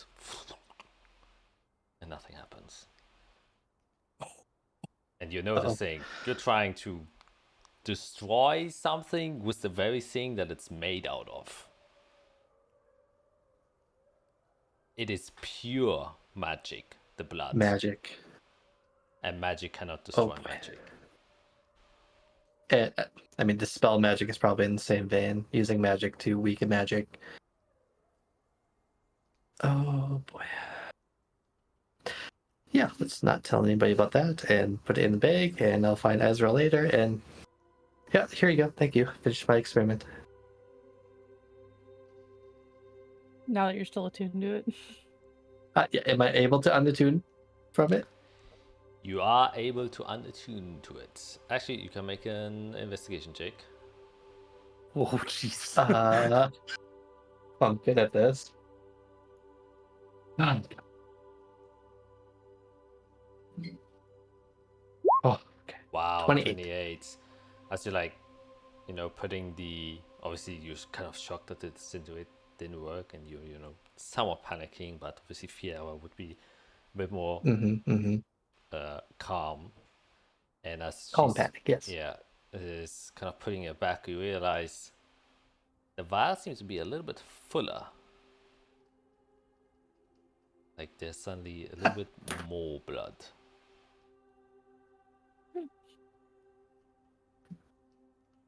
Maybe don't do that again. Did Tiamat just take my blood? Interesting. Oh boy. Okay. What can I do about that? I don't know. Do I tell this to everyone? Oh boy.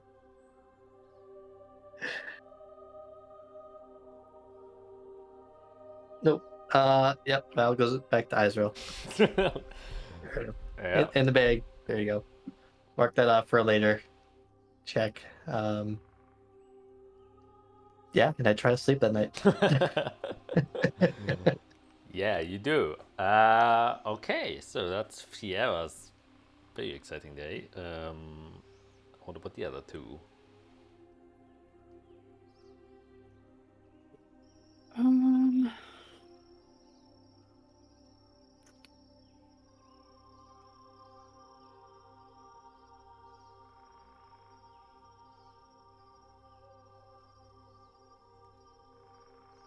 This is gonna sound really odd, but Jade is going to try to meditate and reach out to her family as a link, but she wants to try to reach this shadow dragon that's been trying to talk to her.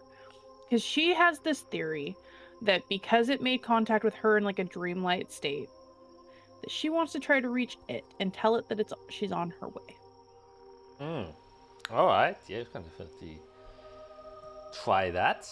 Yeah, so you kind of return to your chambers and then, do your preparations for meditation, sit down, then guide me through what Jade specifically is trying to think or do to try and get into contact with this thing she's deeply afraid of. She is focusing on that dream-like thing that she had that felt very real to her, where it spoke to her.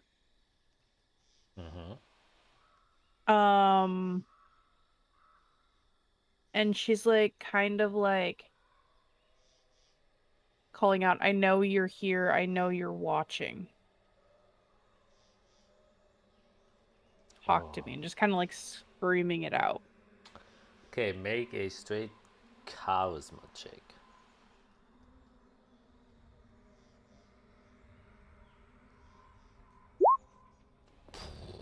That's a 23, damn. What Jade's good at. Yeah. You go into yourself. And it's obviously somewhat of a fight to confront the very thing you have a very strong trauma towards. This is kind of what has literally, mentally, and physically scarred you. And as you're going back into yourself and digging into this, well, somewhat memory of this entity that has literally caused the entire pain of your entire life, of losing everyone you know and everyone you love. But you have now found friends and means to confront this very real but more approachable fear. And as you're kind of manifesting it inside of your head, you can make well, actually no, 23 is not enough. You realize something. And that is, it was a very odd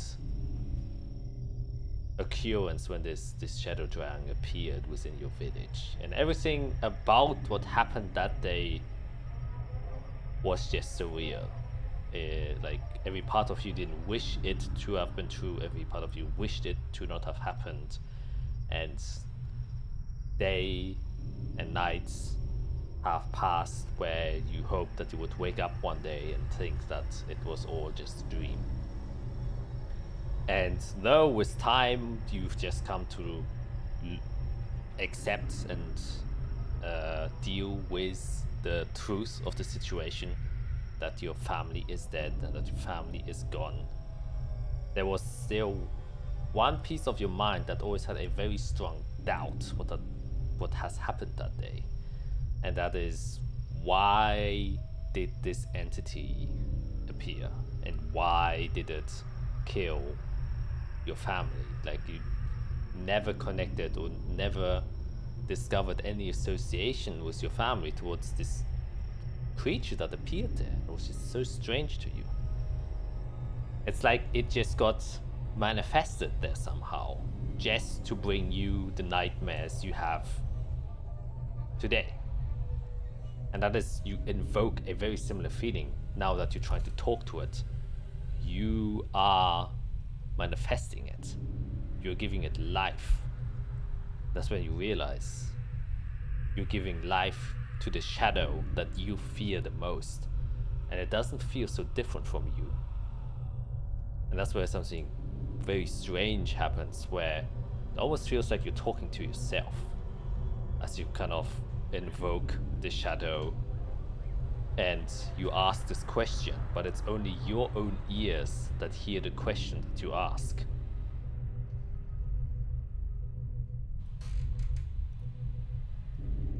And then you hear a voice that responds. Find me.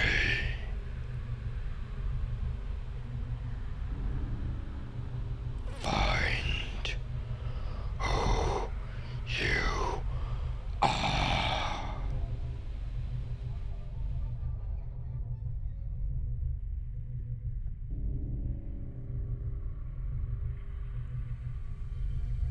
And I just kind of like shout back, how is going home going to help?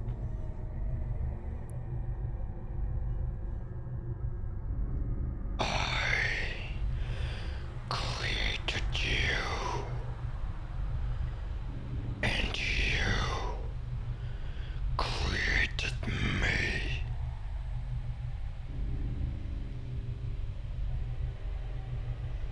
Relive the moment of my birth.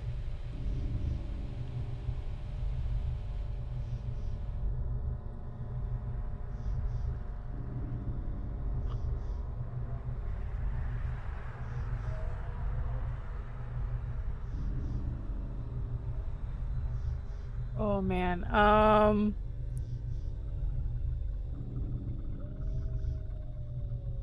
How do I respond? Oh, how would Jade respond? Okay.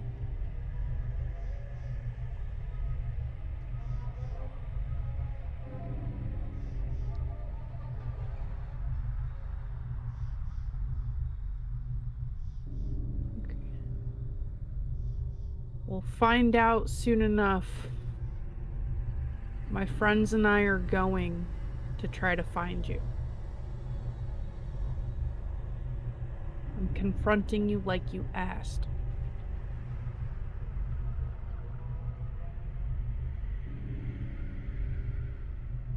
Those who have killed your family are not far away.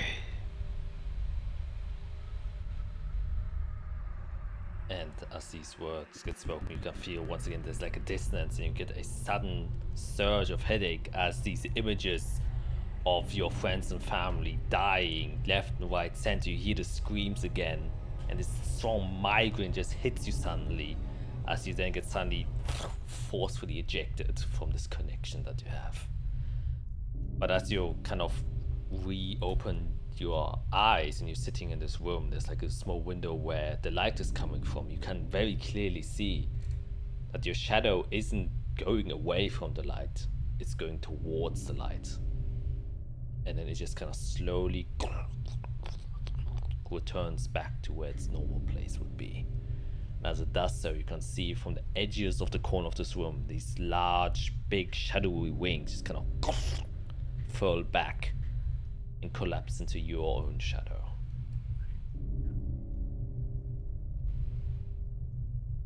Oh, I know that they don't know what this means, Jack, but my head is exploding with theories now.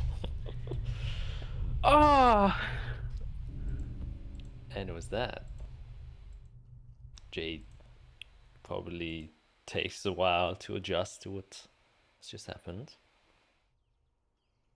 And Greg or Eirik, anything you would like to do on this day? Yeah. I'm going to first drop my infusion of my bag of holding, and I'm going to remake my goggles of night infusion. Mm-hmm. Transfer all my stuff from the bag of holding into the portable hole. Yep. I'm going to attune to the Ioun Stone of Insight. All right. Let me click that button.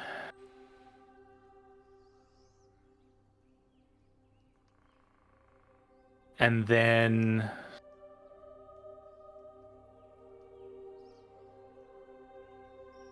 there it is. I'm going to. I want to ask Fiera if she can teleport me to the the panic in Matt Smith. Teleport me to the archives because I want to go look for something. Is that something that we can do? What day is it? Whew. Well, If not, it's okay. My big spell. You might have to go with Izarel since the Inquisition needs the pin. So if she goes with you, then I can probably send you there. I have to check how much teleport stuff I have still. Yeah, plenty. So yeah, if Izarel comes with. I mean, if anyone else wants to go back, we feel free, but hi Sorel. Call for her wherever she is.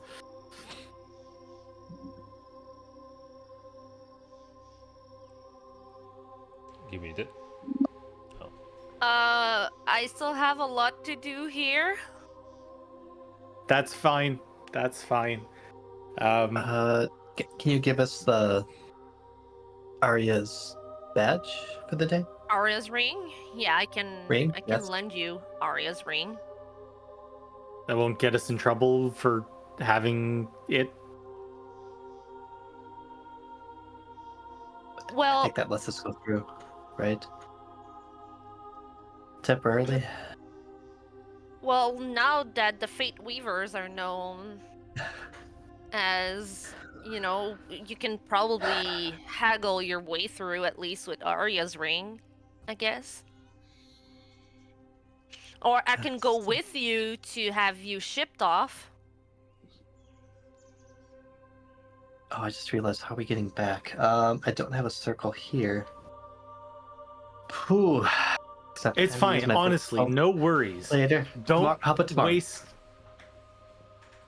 Tomorrow. If you have a way to do it, if we have a way to do it, then that's great. I don't want you to waste resources. It's not important. It's just curiosity. Yeah, tomorrow we can head there quite easily. Okay. As long as there's a way there and back and it's not going to destroy our resources. No. Yeah, so I'll just wait until it's time to go with Fiera back to the archive. Alrighty. Then the first day passes, or more quickly the rest of the day passes, and it's the second day. Morning comes, rather uneventful. Doesn't seem as if this morning the horizon is clouded with any high storm-esque clouds, so might be another safe day, or it might appear in the evening, you're not quite sure.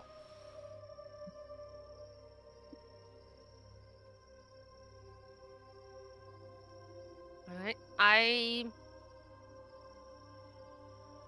will be going to visit Arya's parents. So if you need me, I'll be at the jail. You can ask your way to any guard. They'll let you know. Great. And I will head up. All right. Yeah, you kind of go towards the Orange Guard barracks. That's obviously where they're most likely kept. And as you kind of walk through the city and go towards there, once again, a few people recognize you, especially as you're going through the Noble District. And once again, the Noble District still seems very empty comparatively to how you usually know it. You don't really know why. Most of the houses seem to be abandoned. But you get to one of the guards who's stationed there, and he kind of says, yes, can I help you? Yes. I would like to visit some prisoners if possible. I would like to have a word with them. Some prisoners. Yes. Right. Tell me who exactly? The Einsights. The Einsicht family. But they're Yes. currently in close custody, so we aren't allowing any visitors unless you have special permission.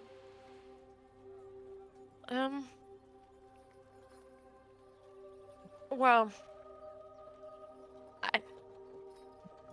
their daughter worked with us, the Fate Weavers, but I don't think that grants me any special permission.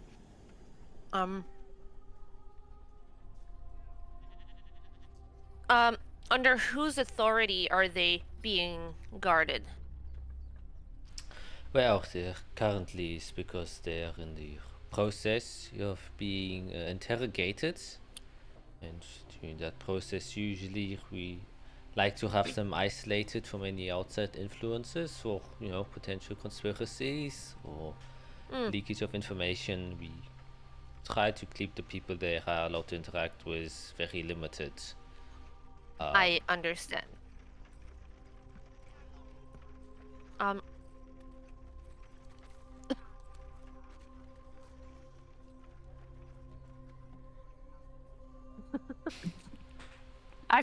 I hate doing this. I hate when I have to do this, but I'll do it. Okay. Would it be possible to speak to your captain? Oh God. It's make Give me your manager. make a persuasion check.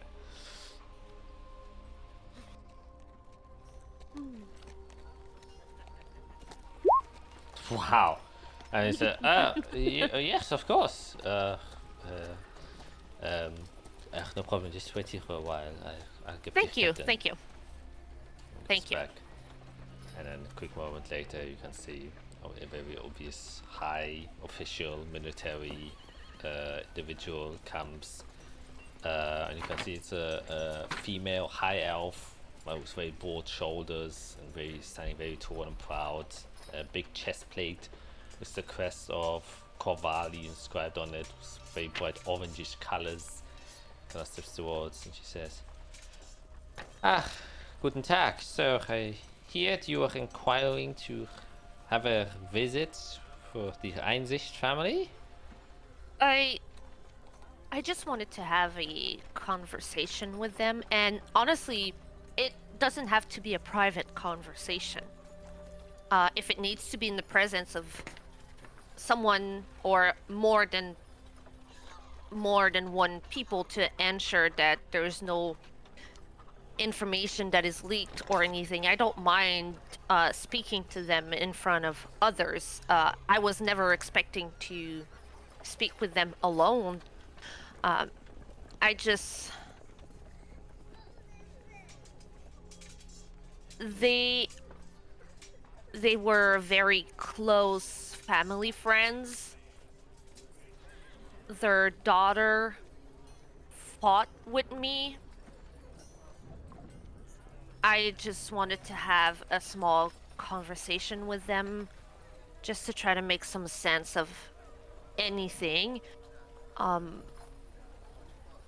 And to be honest, I don't even know if they know that their daughter passed away.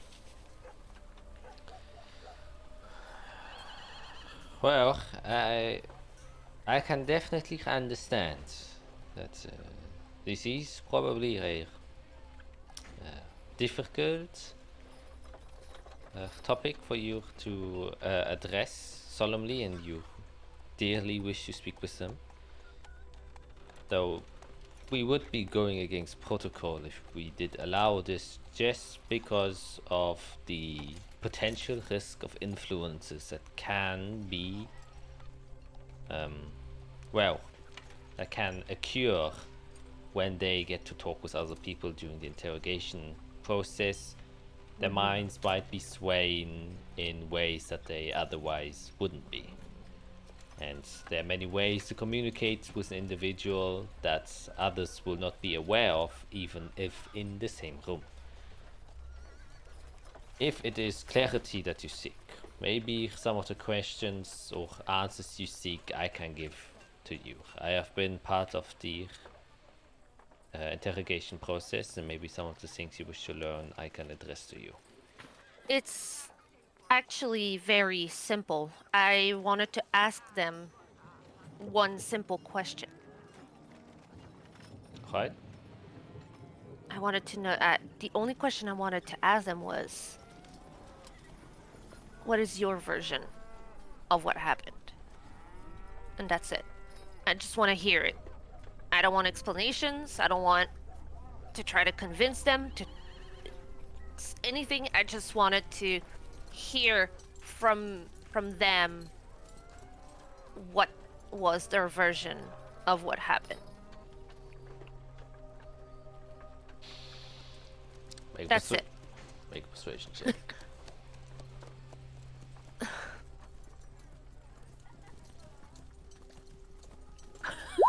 Wow, natural 20. Holy shit. That's a 30. Arya's smiling down on you right now. Yeah, definitely is. Yep. And you can see to her, she gets like a softer expression and like a bit of humanity showing through the cold-hearted demeanor she usually has, and she's like, yeah, well, the Afinas always have a way with words. Alright, I will make an exception for you. And truth be told, Thank you. know you wouldn't do anything troublesome. But No, and I truly, if you want to cast a zone of truth while I'm there, I don't mind. If you want to interrogate me, I'm also open. I do not want to impede on any investigation. I want this to be as fair as possible. I just, for my own sake, want to know from them their version of what happened.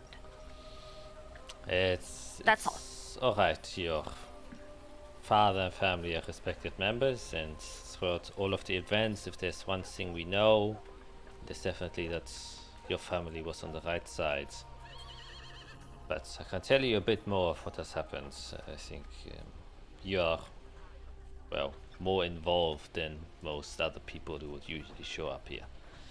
And then she Yes. kind of turns around and takes you ways to kind of where the main captive chambers are, and as she's walking she just kind of explains, well, just as a forward note and thing you should keep in mind when asking your question and also receiving an answer is there's always the possibility that they are still under the influence of any sort of spells. But 100%, yes. That is what we are trying to figure out, if that is the case, to validate the answers that they have given. And that is part of the interrogation and investigation we're currently making to see whether or not they are truly innocent and were influenced by Kronberg's schemes, or if they were more deeply involved than they would like to admit, and perhaps they were deeply involved but had their memories erased and or replaced, making them believe that they never were involved but they actually were. Yes. Alright, very well. So just keep those notions in mind as you talk with them. Obviously, yes. It was their memory being altered was the first thing that popped into mind when I learned what happened, for various reasons. Yes. Right. Then I shall lead you to them. And then she kind of just Thank you. goes to the main chamber. It looks like a tiny castle, or at least the front building over the two towers. A heavy set of steel gate door that seems to lock it. And there are around like 8 soldiers kind of just patrolling the area. And on top of these two towers, you can see there are 2 light ballistas, not heavy ballistas, that just seem to be kind of looking around, manned by 3 people each. We get both inside, and there's your typical kind of interior dungeon chamber of where there are like many cells, but it kind of takes you to like a lower floor of where there seem to be like secluded cells, each separated. Some of the doors are open, you can look inside, and they look more like interrogation rooms where the rooms are separate, where one room is meant for, you know, investigators or the guards to kind of stay and just do an investigation while the inmates sit in another room. And within these chambers kind of takes you to the back of the hallway and enters inside of the room where you can see blocking currently the view is one portion of the wall that seems to be obscured from one side, almost like a double-sided mirror, just magical style. Seems to be like a wall of force kind of situation, but you can only see through it from one side. There's a door to the left that leads inside of the room, and then kind of currently shackled towards a table is just the father of Arya, who's kind of just slouched there. Looks to be very disheveled, wearing like prisoner clothes, and just has his head tilted down. And you can see that the captain just unlocks the door and opens it, but just kind of gestures you to go inside. I'll take a deep breath, try to stay as neutral as I can when I enter the room, although seeing Arya's father in this state is extremely hard to Isorel. She just wants to like grab him and hug him and like keep him very close, but she's like trying to, you know, be as diplomatic as she can, and she'll place herself in front of him and say, "Hi, it's me, Isorel." You can see as she's in front of him, he has like blonde hair, but like the tips have been kind of a little bit dirty and sullied with sweat and dirt. His shirt is open, he's sweating like a lot. And you know him obviously as Wendell Einsicht, or Wendell. And you can see him kind of slowly like look up. He hasn't really like took note of you as you went inside, but as soon as he hears your voice and you say your name, you can see him kind of suddenly look to you, eyes wide open. My insight check. Ooh.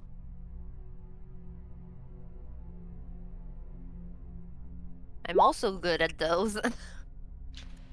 The very first emotion you read in his face is anger. But it quickly disappears. That gets replaced with confusion, sadness, and then just loss. But that kind of look of confusion just kind of stays on his mind and on his face, and he says, Israel, I wasn't expecting you here.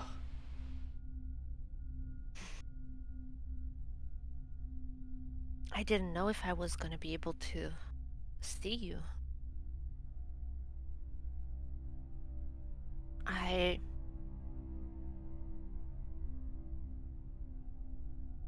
need to apologize to you. And you can see a very concerning face comes across his face. It looks worried.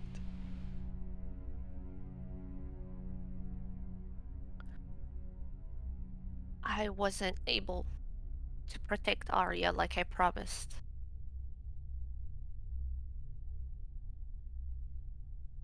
It's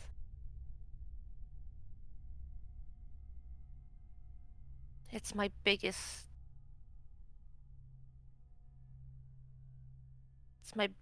fault. I don't think I can ever live with it.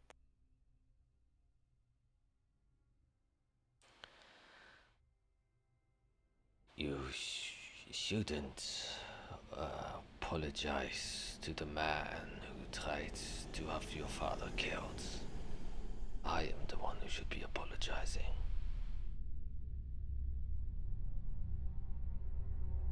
That's why I came here. I only have one question. What happened?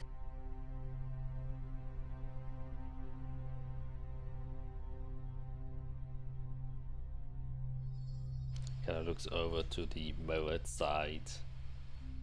Kind of looks back over to you. And he kind of looks to his own hands. And takes a deep breath in.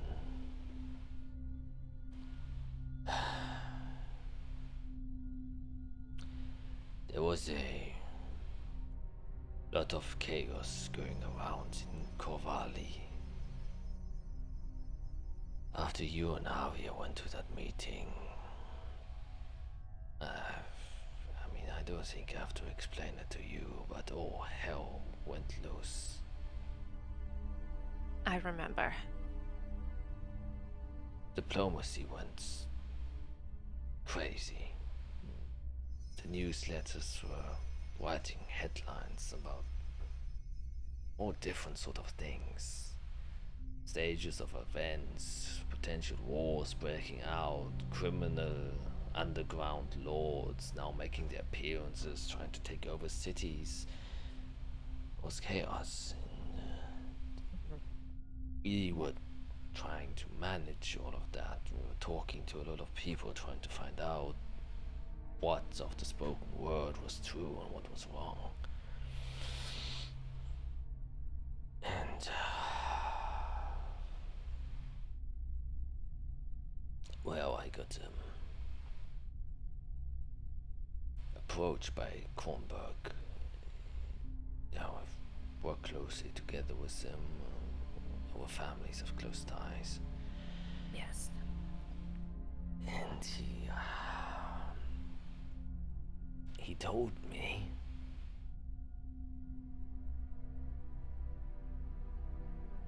well, it's still so strange, but he said that you, your father, your family lured Arya away to this meeting because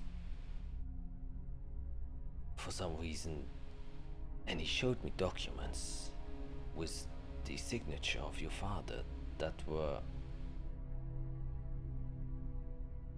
signed contracts with the Crown of Colors. They were saying that they were starting something, and didn't read it through. It went so fast. But he said that your father had this plan of taking Arya as hostage, so he could blackmail us, and get a leverage in the diplomatic side of things, because he got reassurance from the Crown of Colors that they were doing some weird things. And when I heard about all of the things that happened during the meeting, I had no choice than to believe him. And I started worrying for Arya's safety. But I know your father. He would never do such a thing. But then I saw the documents. I read through them a little bit more clearly. And there was a request from, once again, the Stonewall Diplomacy Court from Colors that asked and requested for a shipment of a criminal.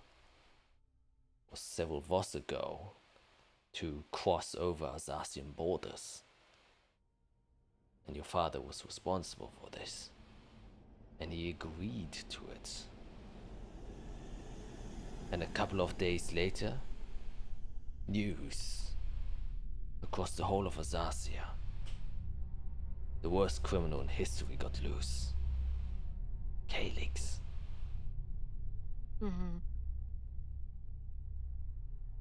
And this was... And Kronberg tried to explain it to me, and I didn't want to believe him at the time, but he said this was the first step. There's an arrangement being made, a shift in power, that the hierarchy of the Azathian Chamber of Dukes is changing. And that if he's not stopped, then the government will be overthrown and things will start to turn to chaos.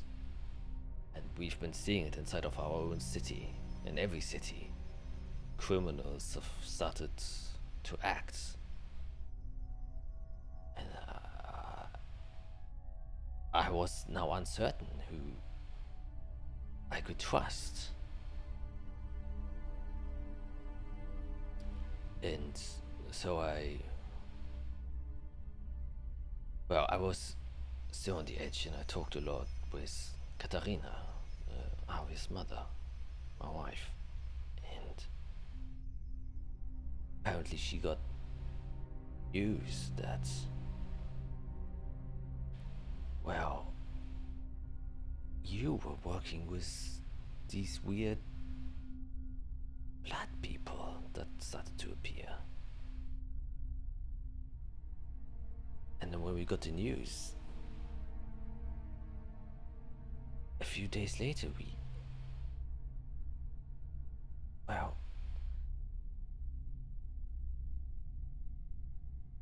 and he looks really troubled. He kind of looks to you in this eye, and you can see once again emerging very slightly, though he's trying to suppress it, is this bit of anger, but also confusion. And he says, we were told that you killed Arya.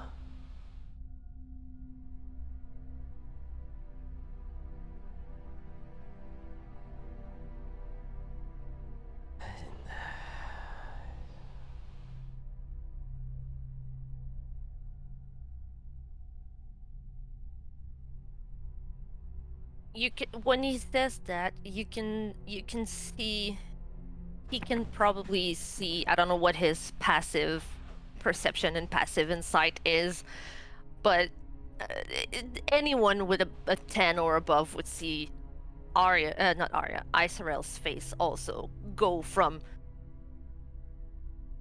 so far she was very neutral, and then she hears that and she goes to straight anger, and then back to like as neutral as possible, and you can see that she's biting her tongue. She's trying not to talk. She starts like wriggling her fingers together, and she then stops and calms down and goes back to this neutral face.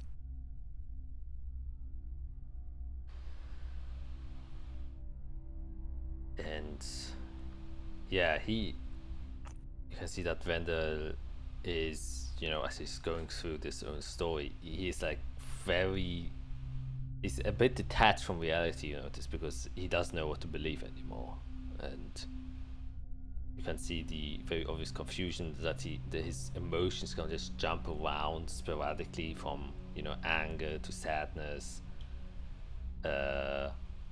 and other states. And I see him kind of continue talking, and he says, after I heard what had happened,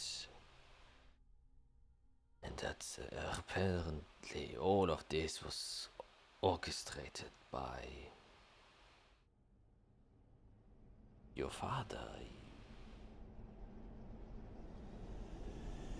I can see that Kronberg was using me, and I just did all of the things he told me to. I mean, Katarina and I, we were in grief. Zarek, he wouldn't believe that Arya died.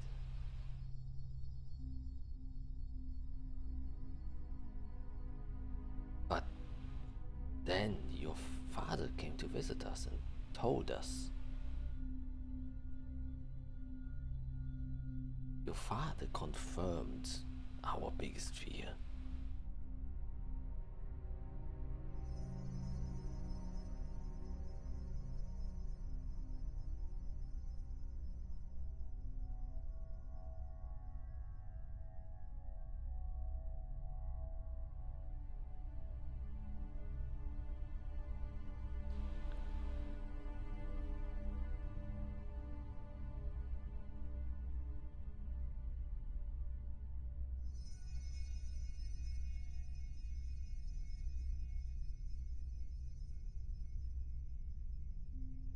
Oh, you muted. Oops. Sorry. Yeah. Do I feel like he was telling the truth through that? As far as I can tell? Can we get another insight check? Yes.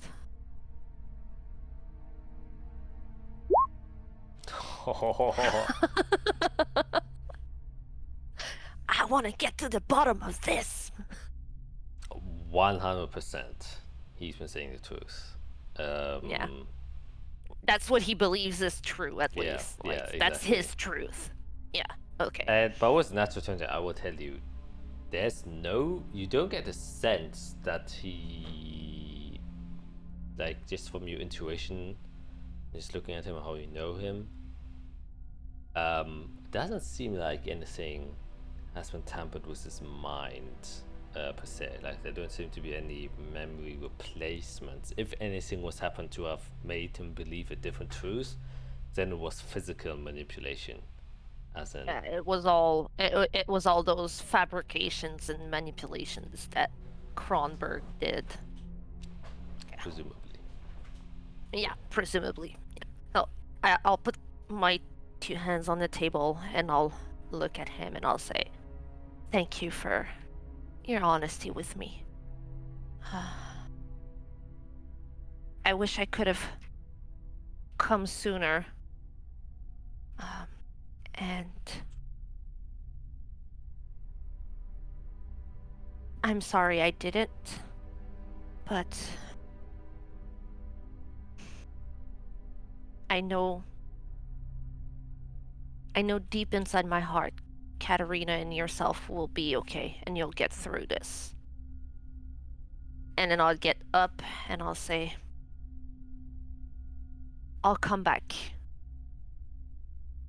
I have some things I need to deal with, but I'll come back, and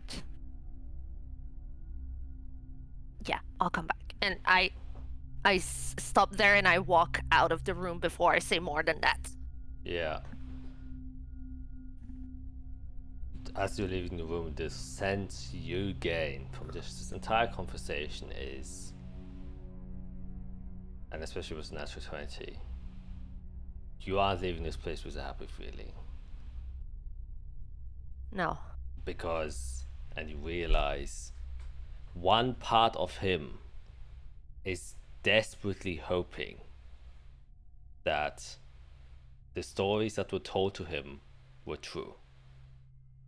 Because if they weren't true, then he just realized he tried to kill his best friend and father of you. His daughter's best friend. His daughter's best friends. So either way, he's like in just this utter despair of what he just went through. Either he just has, out of no good reason, tried to kill his own best friend and the father of his daughter's best friend, or well, he did it for a right reason, and he's trying For to... a right reason. Yeah, a right reason, and now I'm back to torture him. Like... Yeah, so he's in a very mentally despairing situation where there's no real release from. Yeah. And as you kind of walk out, you can see the captain still standing there. And he's kind of nods to you. Says, yeah, that's about the same what he has told us. Well, for what it's worth, I think he's telling the truth. But I understand that you have to do your due diligence and you have to investigate everything through and through. I will let the justice system do its work, and I won't interfere into it. But thank you for giving me this opportunity. I needed it. Of course, I understand.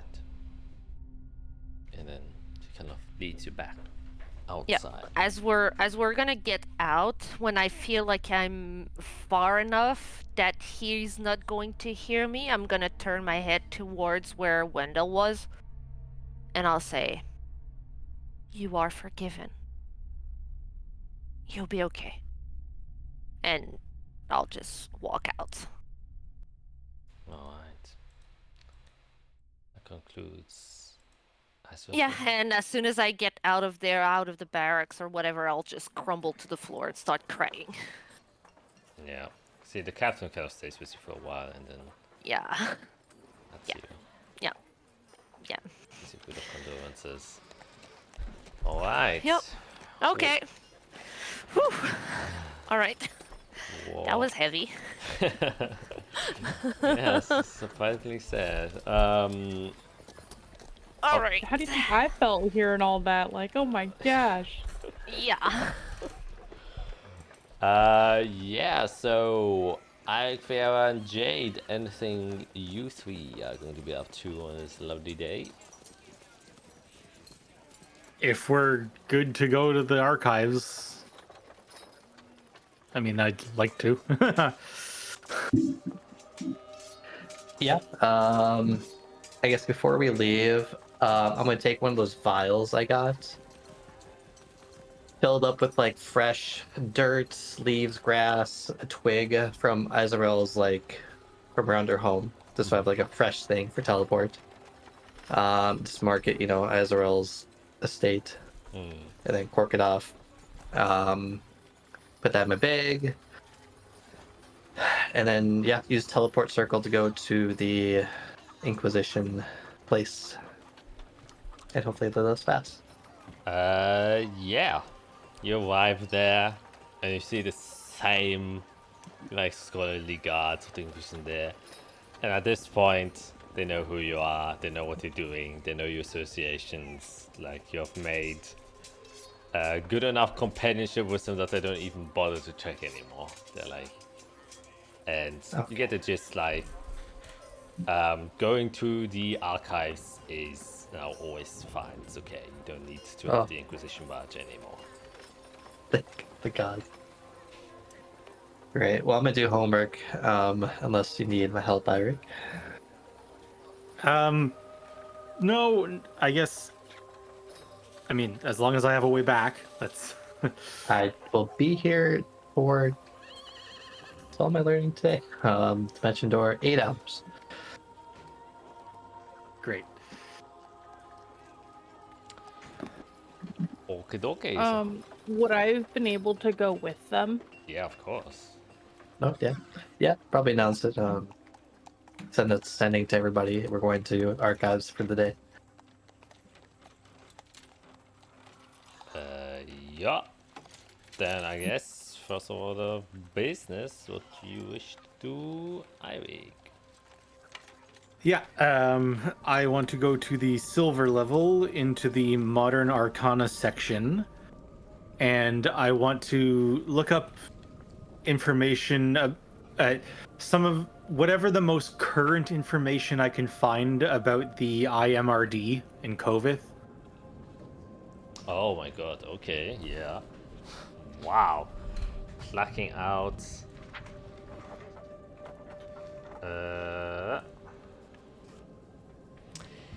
Okay, yeah, make a investigation check. And how long do you wish to do that? We're gonna go 4 hours on that. Alright. Yeah. So, the IMRD, the Institution for Magical Research and Development, which in Azathia, and you can read through historically, is was founded only a couple of years ago, like about 2 decades, so 20 years, and it was by a very proficient archmage known as Lendrix Sternkind, who is a drow. Okay, I just get this laughing. And he kind of rose through the ranks of the Corvus Magical Institute and had a finesse in tinkering and enchanting items, and kind of pressed the kind of councils and also Corvus himself to create a branch that focuses on the development of functioning magical tools to be used to improve society and to kind of just improve in general the logistics and infrastructure of cities. And he was actually the one who is responsible for all of the active teleportation towers in each major capital city, because he's the one who kind of advocated for the active use of magical, I guess hardware is what you could say. And the way he managed to kind of get that pushed through, and why the council then also supported him in creating the IMRD, was first because the commissions they got were specifically for the high society. So the things he developed would always help kind of commerce and trade, and were like often minor magical trinkets that help like banking or safekeeping of treasuries, and hiding or creating better prisons or creating better gates and all that stuff. So any type of larger magical spells that are, protecting, like for example the castles, or safekeep treasuries, or caravans that are magically protected or sealed to kind of either brace better for transport or demon encounters, were developed by the IMRD thanks to Lendrix. and the branch kind of widened open. They were, however, always heavily restricted because the Azathian politics were very worried about what the Canadian or Holy Religions would think about this sudden rapid growth of development. And especially after, kind of Landrix was so successful, he then connected with the other magical development branches of Colas and Yeshimon, where they then kind of allied themselves with the Holy Legionnaires, where it then went into a more military applied use, how this magic can be used to defend against demons. And he was kind of the main voice that created the kind of magical development organization in Yeshimon, of which the name I have currently not off the top of my head, but you know of, you worked for them. Yeah, I can actually also, yeah. So the MDP. Hershey Metalbender? Yeah, Hershey Metalbender, and the creation of the MDP, which of course is the magical defense program within Yeshimon. So Landrix worked with Hershey, and together they created the military branch, which then later would become known as the Tricana. But more interestingly, the Arcanite administration in Collis is still to date the largest developing branch of magical tools.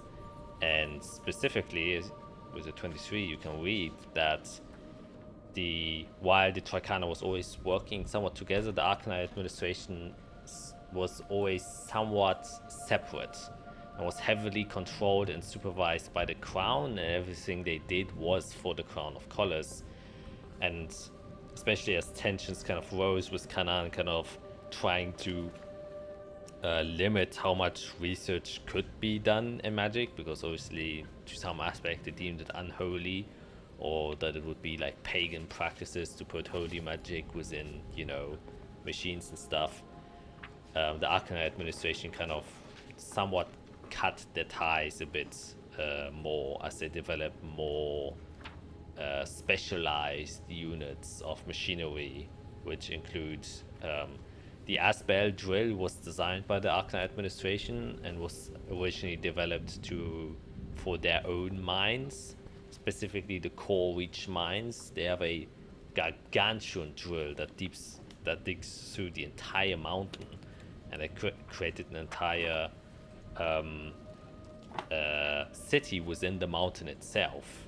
And there have been many rumors that the Arcanite administration has also developed a new form of tech of golems to create a line of defense against demons and such. That's the Holy Religions really didn't like, and that's where the cut was like very strong, which is why the Holy Religions doesn't have any like combat warforged or stuff like that. But there are rumors that Colors managed to make that breakthrough and currently developing these unmanned steel soldiers made for war. Yeah. Interesting. That's fun. Let me then go to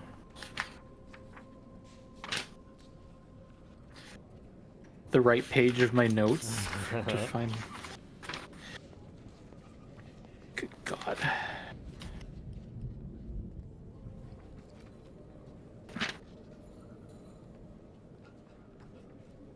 Where the hell?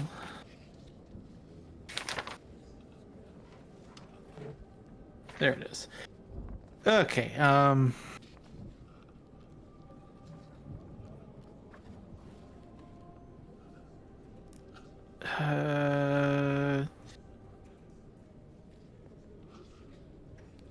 I've already, in another trip to the archive. I've already looked up information about the tungsten that I have. Yeah. That was just a basic understanding of what it is. I'm going to go and look in the bronze level in the modern books. Just go to basic weaponry, and I want to see if there's any information about using tungsten itself as a material for weapons. Alright, how many hours do you wish to spend on that? I'll do 3 hours there. Okay.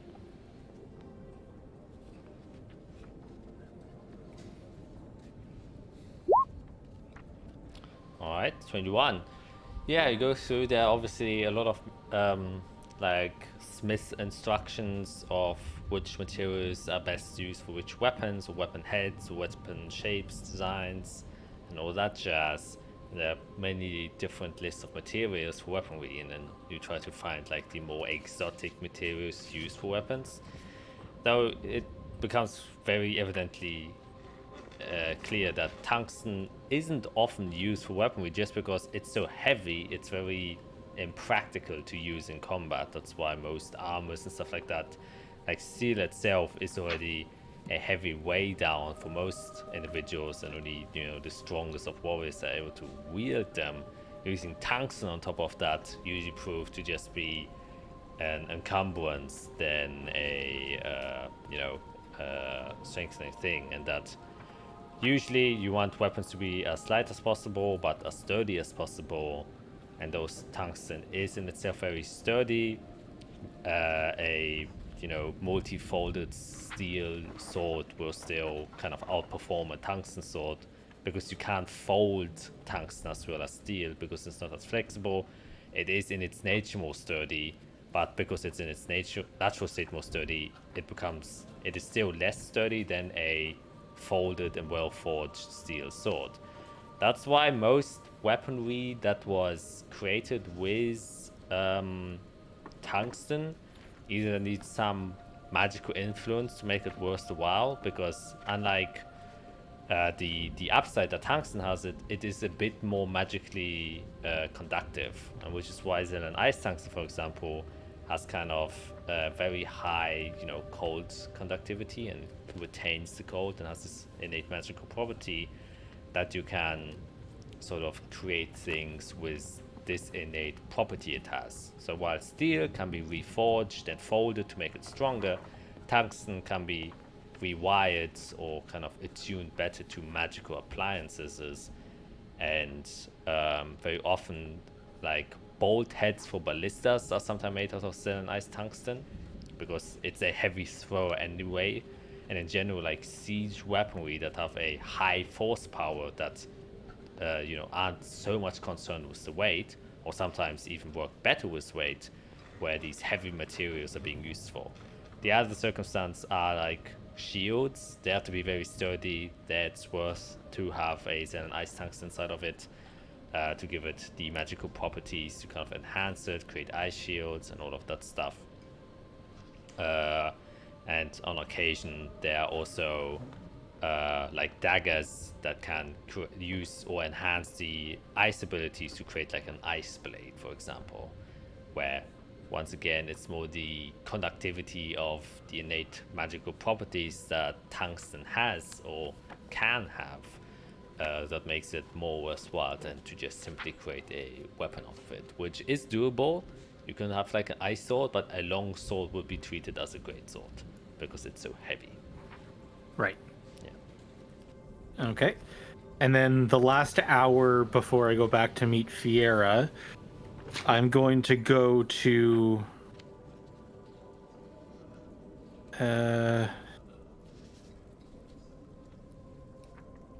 I guess I'll go to the bronze section again, into the geography area, and look for information about the ravine and the what was the caravan quartz crystal that we were just told about? Caravan quartz crystal. Caravan. So that's just 1 hour. Alright. investigation check. I fall asleep. Yeah, you're like studying through and you're like, woof. And so you're like just reading about the boring different types of stone that are around there. You're like, not away. Until probably Fiera accidentally stumbles upon you after it's like 10 hours and it's already 2 hours overdue.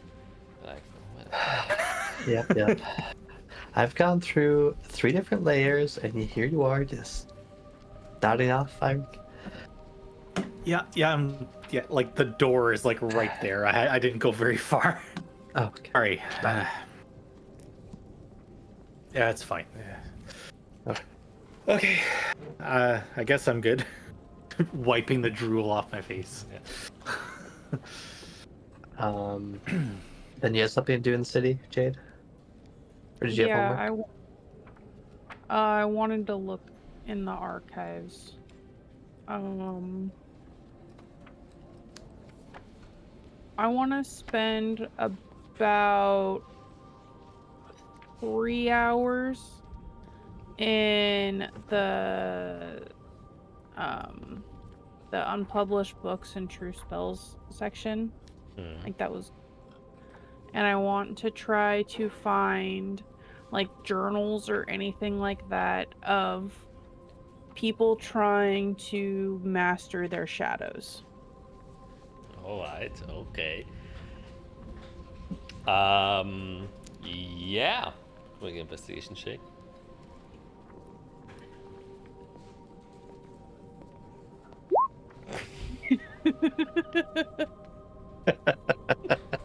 I don't know why I bother, because every time I try to do this is one of my lowest rolls Oh. come M out. plus 0. Oh. I know, but Jade still tries, okay? Yeah, she tries. Still a curious person. But gets overwhelmed easily by all the books that are there, and you don't even know which one to first pick out. And then you just see these large terms, and you take one out, and it's in a language you don't understand. You put it back, and for you, it's more like an actual physical exercise, just picking out books and putting them back again. And at some point, you're like, "Yeah, no, this isn't getting you anywhere. You didn't even see the word shadow in any of these books." And yeah, you're kind of struggling a bit. Obviously, yeah. So then I'll go down to Zephagus's level. Because I was like, if I couldn't find anything in normal people's level, maybe I'll find something in his. Alright.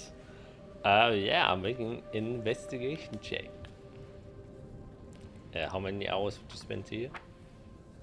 Until somebody comes finds me. Okay.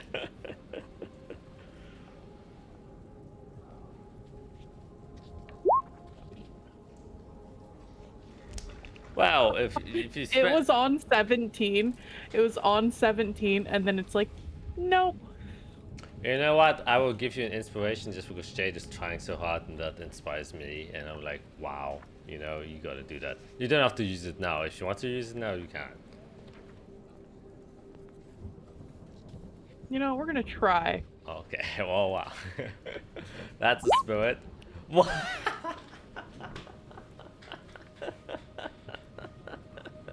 You know, sometimes effort is really just left wasted, but what can we do about that? We cannot say that she didn't try. She Yeah. did her very best.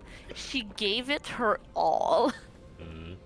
Like she picked out the second book, but it's the same book with a different cover. Yeah. And you read through that. Obviously, just by being within the Zephyrus layer, you will, you know, always stumble upon something interesting. And spending like, I would say probably 6 hours here, because I'm assuming it will take an hour for Eric and Fiora to find you.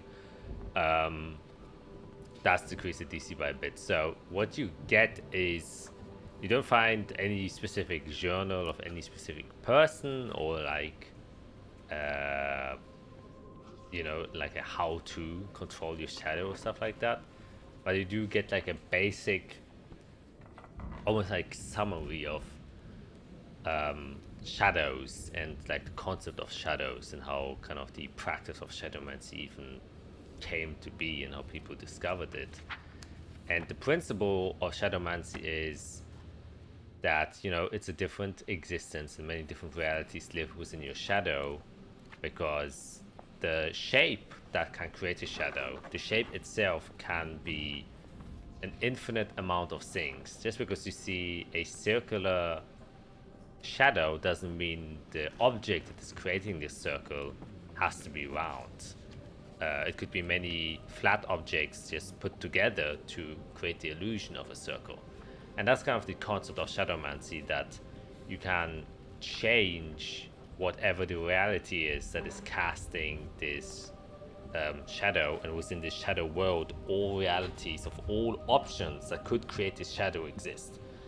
You know, it's like shadow puppetry. Shadowmancers used to create shadows by, you know, creating animal forms with the hands and projecting it to an image, and thusly, but then kind of taking out an actual animal out of the reality that would have otherwise casted that shadow, if that makes sense. So if I create a fox, for example, with my hands and project it onto a wall, it's either my hand creating the head of a fox, or a head of a fox is creating the shadow of a head of a fox. And so you just choose the reality where the fox is creating the shadow and take it to your reality. That's how the concept works. But as this is going on, people realize, obviously, people cast shadows all the time. And that's when they realize there are like infinite versions of you that could cast your own shadow, right? So it could be you, you know, like mentally different, but you're physically still the same, and you would still be casting the same shadow. So as long as that always aligns, there are like infinite realities and possibilities for you to cast a shadow. And people thought it's like kind of impossible for like infinite shadows to exist and infinite realities of you.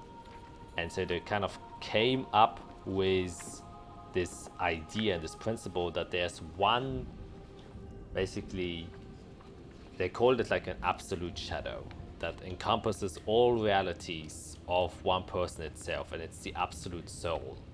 It's the highest potential that your shadow could ever be. It is still you, but it's the best version of you, is what they refer to it as. So instead of thinking about all of these different realities, there's one shadow that persists over all of you, and that you exist within the shadow of this perfect soul, so to speak. And even though it's your own shadow, it is its own thing, it's its own creature. And that's kind of the very main principle of like soul shadowmancy, because there are different schools of shadowmancy. And there you can get like references to people trying to find this, and this is gonna sound super baller skatey, trying to find this like true shadow soul, what the perfect form is, and people striving to become or be the perfect form. Which, you know, is like a little bit similar to what you were kind of trying to find, of like trying to control the shadows, and how people attempted to control the shadows, not to control the shadow, but to be the one who casts it. People didn't want to be the shadow, they wanted to be the ones that cast the shadow. If that makes sense. Yeah. And after 6 hours of just deep diving inside of there, probably Fiera or I kind of managed to pick you up as you're kind of reading through this journal of Boop, boop, boop. shadowmancy. Field trip's over. I ran the bus. It just kind of like, Oh, that's not a good look. solemnly. She's like, I suck at this. I don't know why I bother. Well, there's more than one way to learn about things. I think we're more the type that goes this head first into the deep end, and yeah. tend to learn about things after the fact. Yes. Yeah, let's head back home. Then once we're out, I'll use teleport to get us back to the estate. And that you can, as you disappear from the library and appear in front of the estate. And as you appear, it would be like around 5 o'clock in the evening, since you would have went there in the morning, spending there like 9 hours. Would be kind of like 5ish in the evening. As you appear there once again, kind of stepping through the void, still in very uncomfortable feeling.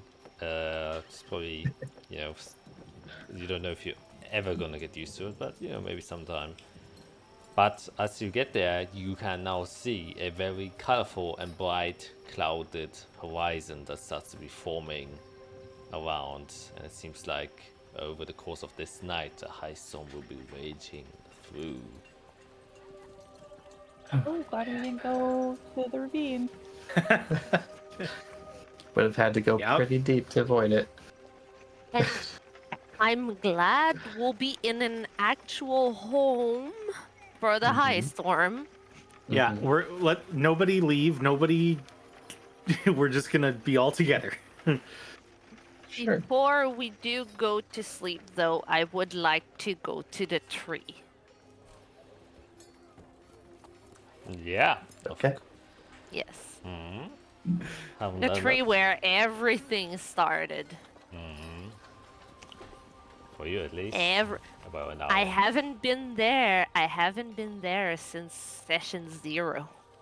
Yeah. It's been a Yep. while. It's been 2.5 years. Let's see what I wrote about the tree in session 0. Okay. Yeah, you go there, you see Yep. the large, majestic tree of Yep. Oh, I have to get my notes out. Corvalli, and the orange leaves.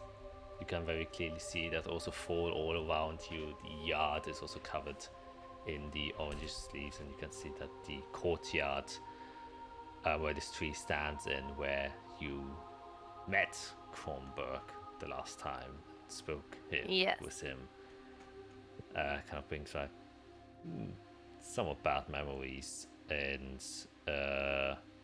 but feeling the high storm close by coming in also gives the entire environment just more vitality and energy, just because of the immensity of the magical presence that has come rolling over you. But still, you focus on the tree itself. What do you do? I will sit as I usually do. I'll inhale, exhale, rub my hands together, and then put my hands on the tree, and I'll cast Speak with Plants to speak with the tree. All right. Once again. You Because this time I'm actually trying to speak with it, because the last time I only tried to commune with it. Because I didn't have Speak with Plants. And Yeah. As you do that, you kind of, close your eyes once again, and then it's been a long time since you actively tried to properly commune with nature with the intent of listening for its voice. And there's almost a little bit of pressure, but as you can feel the warm breeze of the winds hitting your back and your hair flowing through, just being brushed away, hearing the rustling of leaves falling down and also just flying through the wind around you. It's the perfect environment to let go of angst and worry, especially as you feel the bark of your hometown, where you came from, almost as if a silent guardian has been watching you all this time since you were born here. And when you went on your adventure into the Seven Great Woods, as you open your eyes and you can see, it almost feels like the tree is even larger than before. Then even more branches carry even more vibrant orange leaves that fall down in this almost picturesque landscape. And you do see a landscape. You don't see the city anymore. You can just see a large, blooming and cherished forest with deep, deep entangled roots and vines and other brush and trees decorating this very peaceful scenery in front of you. And you can feel the presence of the tree of your hometown standing there, watching over you like it always has.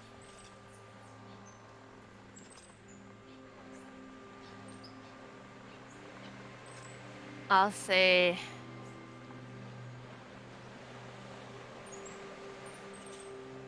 good evening. It's been a long time since we last talked. I forgot to introduce myself. I am Iserel. What is your name? You can feel the wind pick up, and then there's like this small vortex of leaves that forms around you with this warm air and warm light. And you hear a voice that responds.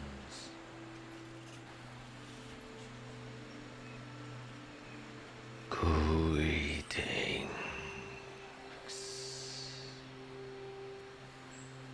Isoelia Fina. My name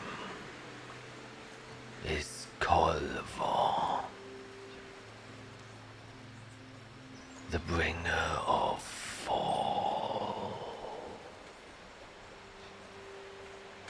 I should write that one.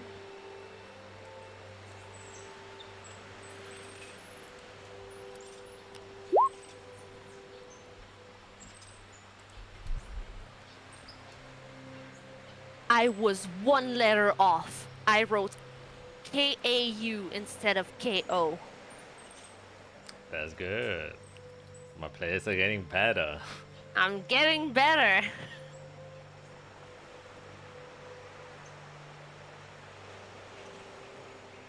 Yeah.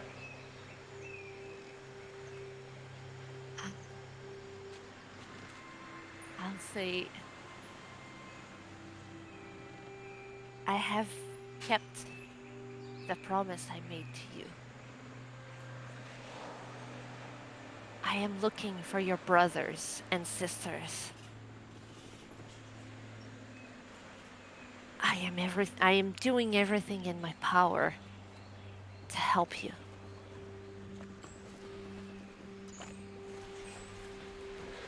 And that we see and appreciate. Bearings be on your duty. Wisdom and insight. It has disappeared like my leaves on the wind. My roots and that of my brethren, they grow steadily weaker, and our ties to the weave, to the dead bark of Servalon. It is detaching. The forest of the Fae and the woods of the weave They are dying.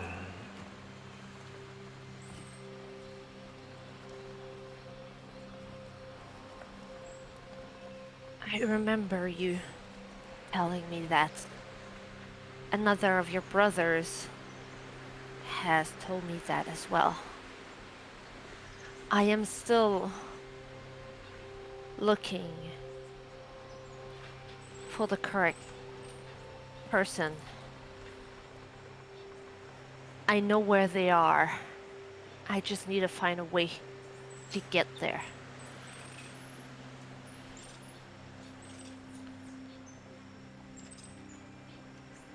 You must find the root of Servalon. This is the only way to reach back into the Fae. There are but only a few left. And soon there will be even fewer more.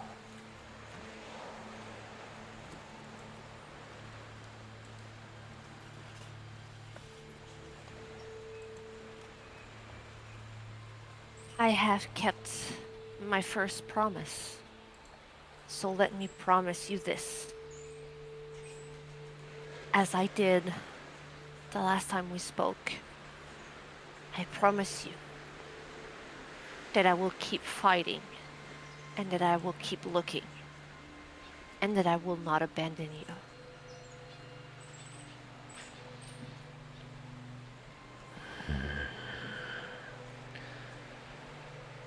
Your promise is a calming breeze in these stormy days.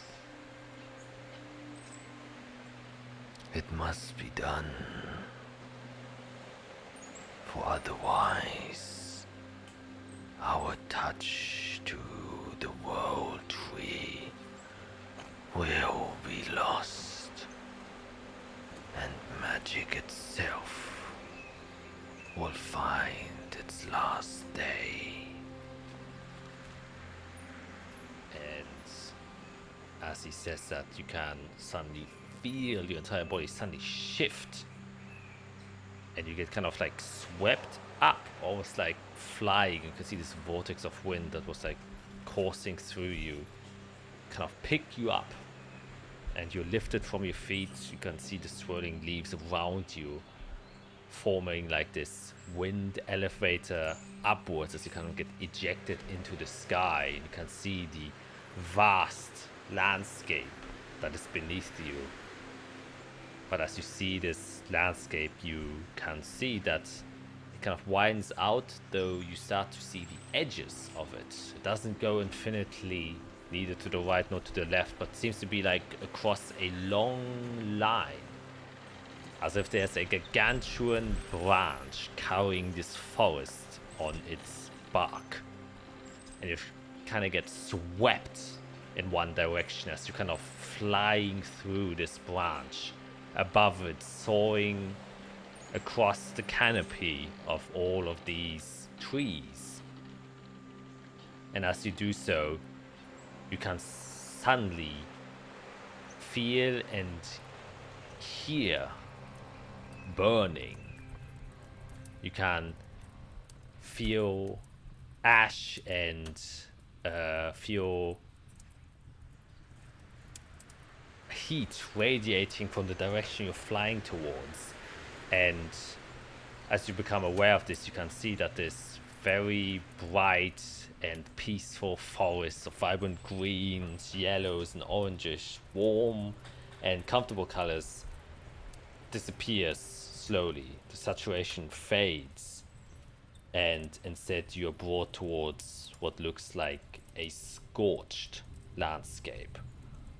Burned trees line this field everywhere. The ground itself is completely turned to ash, and all of the vibrant trees have no leaves left. and the only thing that is left behind is this vast field of just dead tree trunks that are completely charred black, small embers burning away. And occasionally you can see at the front of where this plain of dead forest meets the vibrant forest, a tree just combusts into flame, burns up, and turns to ash.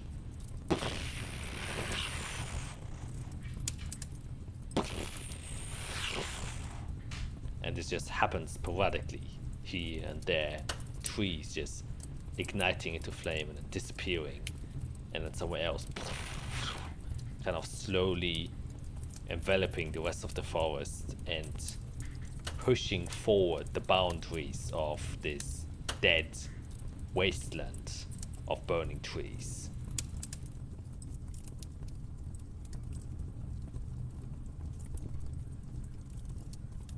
Do you do anything? I'll put my hand on my heart and I'll say,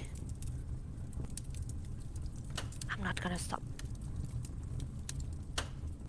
I'm not gonna stop until this stops. That's where we're gonna end today's session.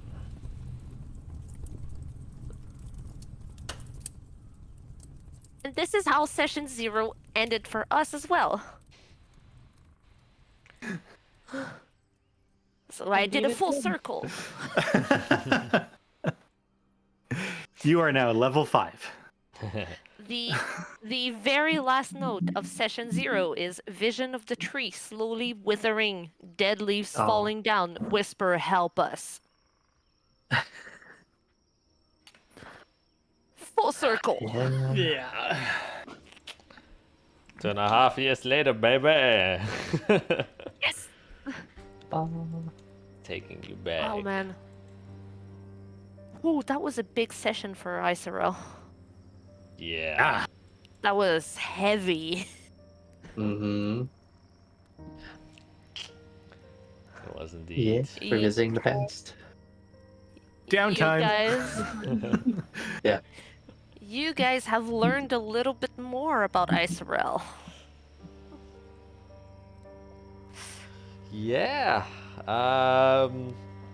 Well, as I said in the beginning, we'll see if you make it to the ravine. The answer is no. Nope.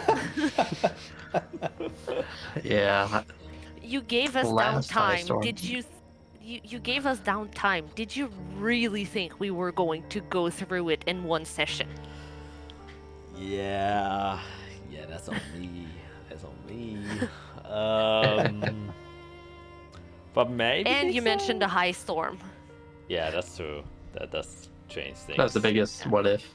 Yeah. Yeah. I think otherwise you would have just jumped and then would have probably died because I Yep. saw no ravine. Yeah, would have had to dig a hole or make a shelter. I don't know. We would have had to Minecraft our way into a hole and huddle down for a couple days. Yeah. Well, definitely a lot of things kind of got revealed or unlocked, I guess. Very surprising way to find out about what happened in Corvalli while you guys were gone. Oh. Yeah, a whole political thing. Surprise, Yeah. surprise. Yeah. So with that said, I think gonna leave you guys here and then hopefully see each other next week again. But we'll see how the schedule turns out. Yeah. But until then, it's a goodbye from us. Everybody wave. Bye.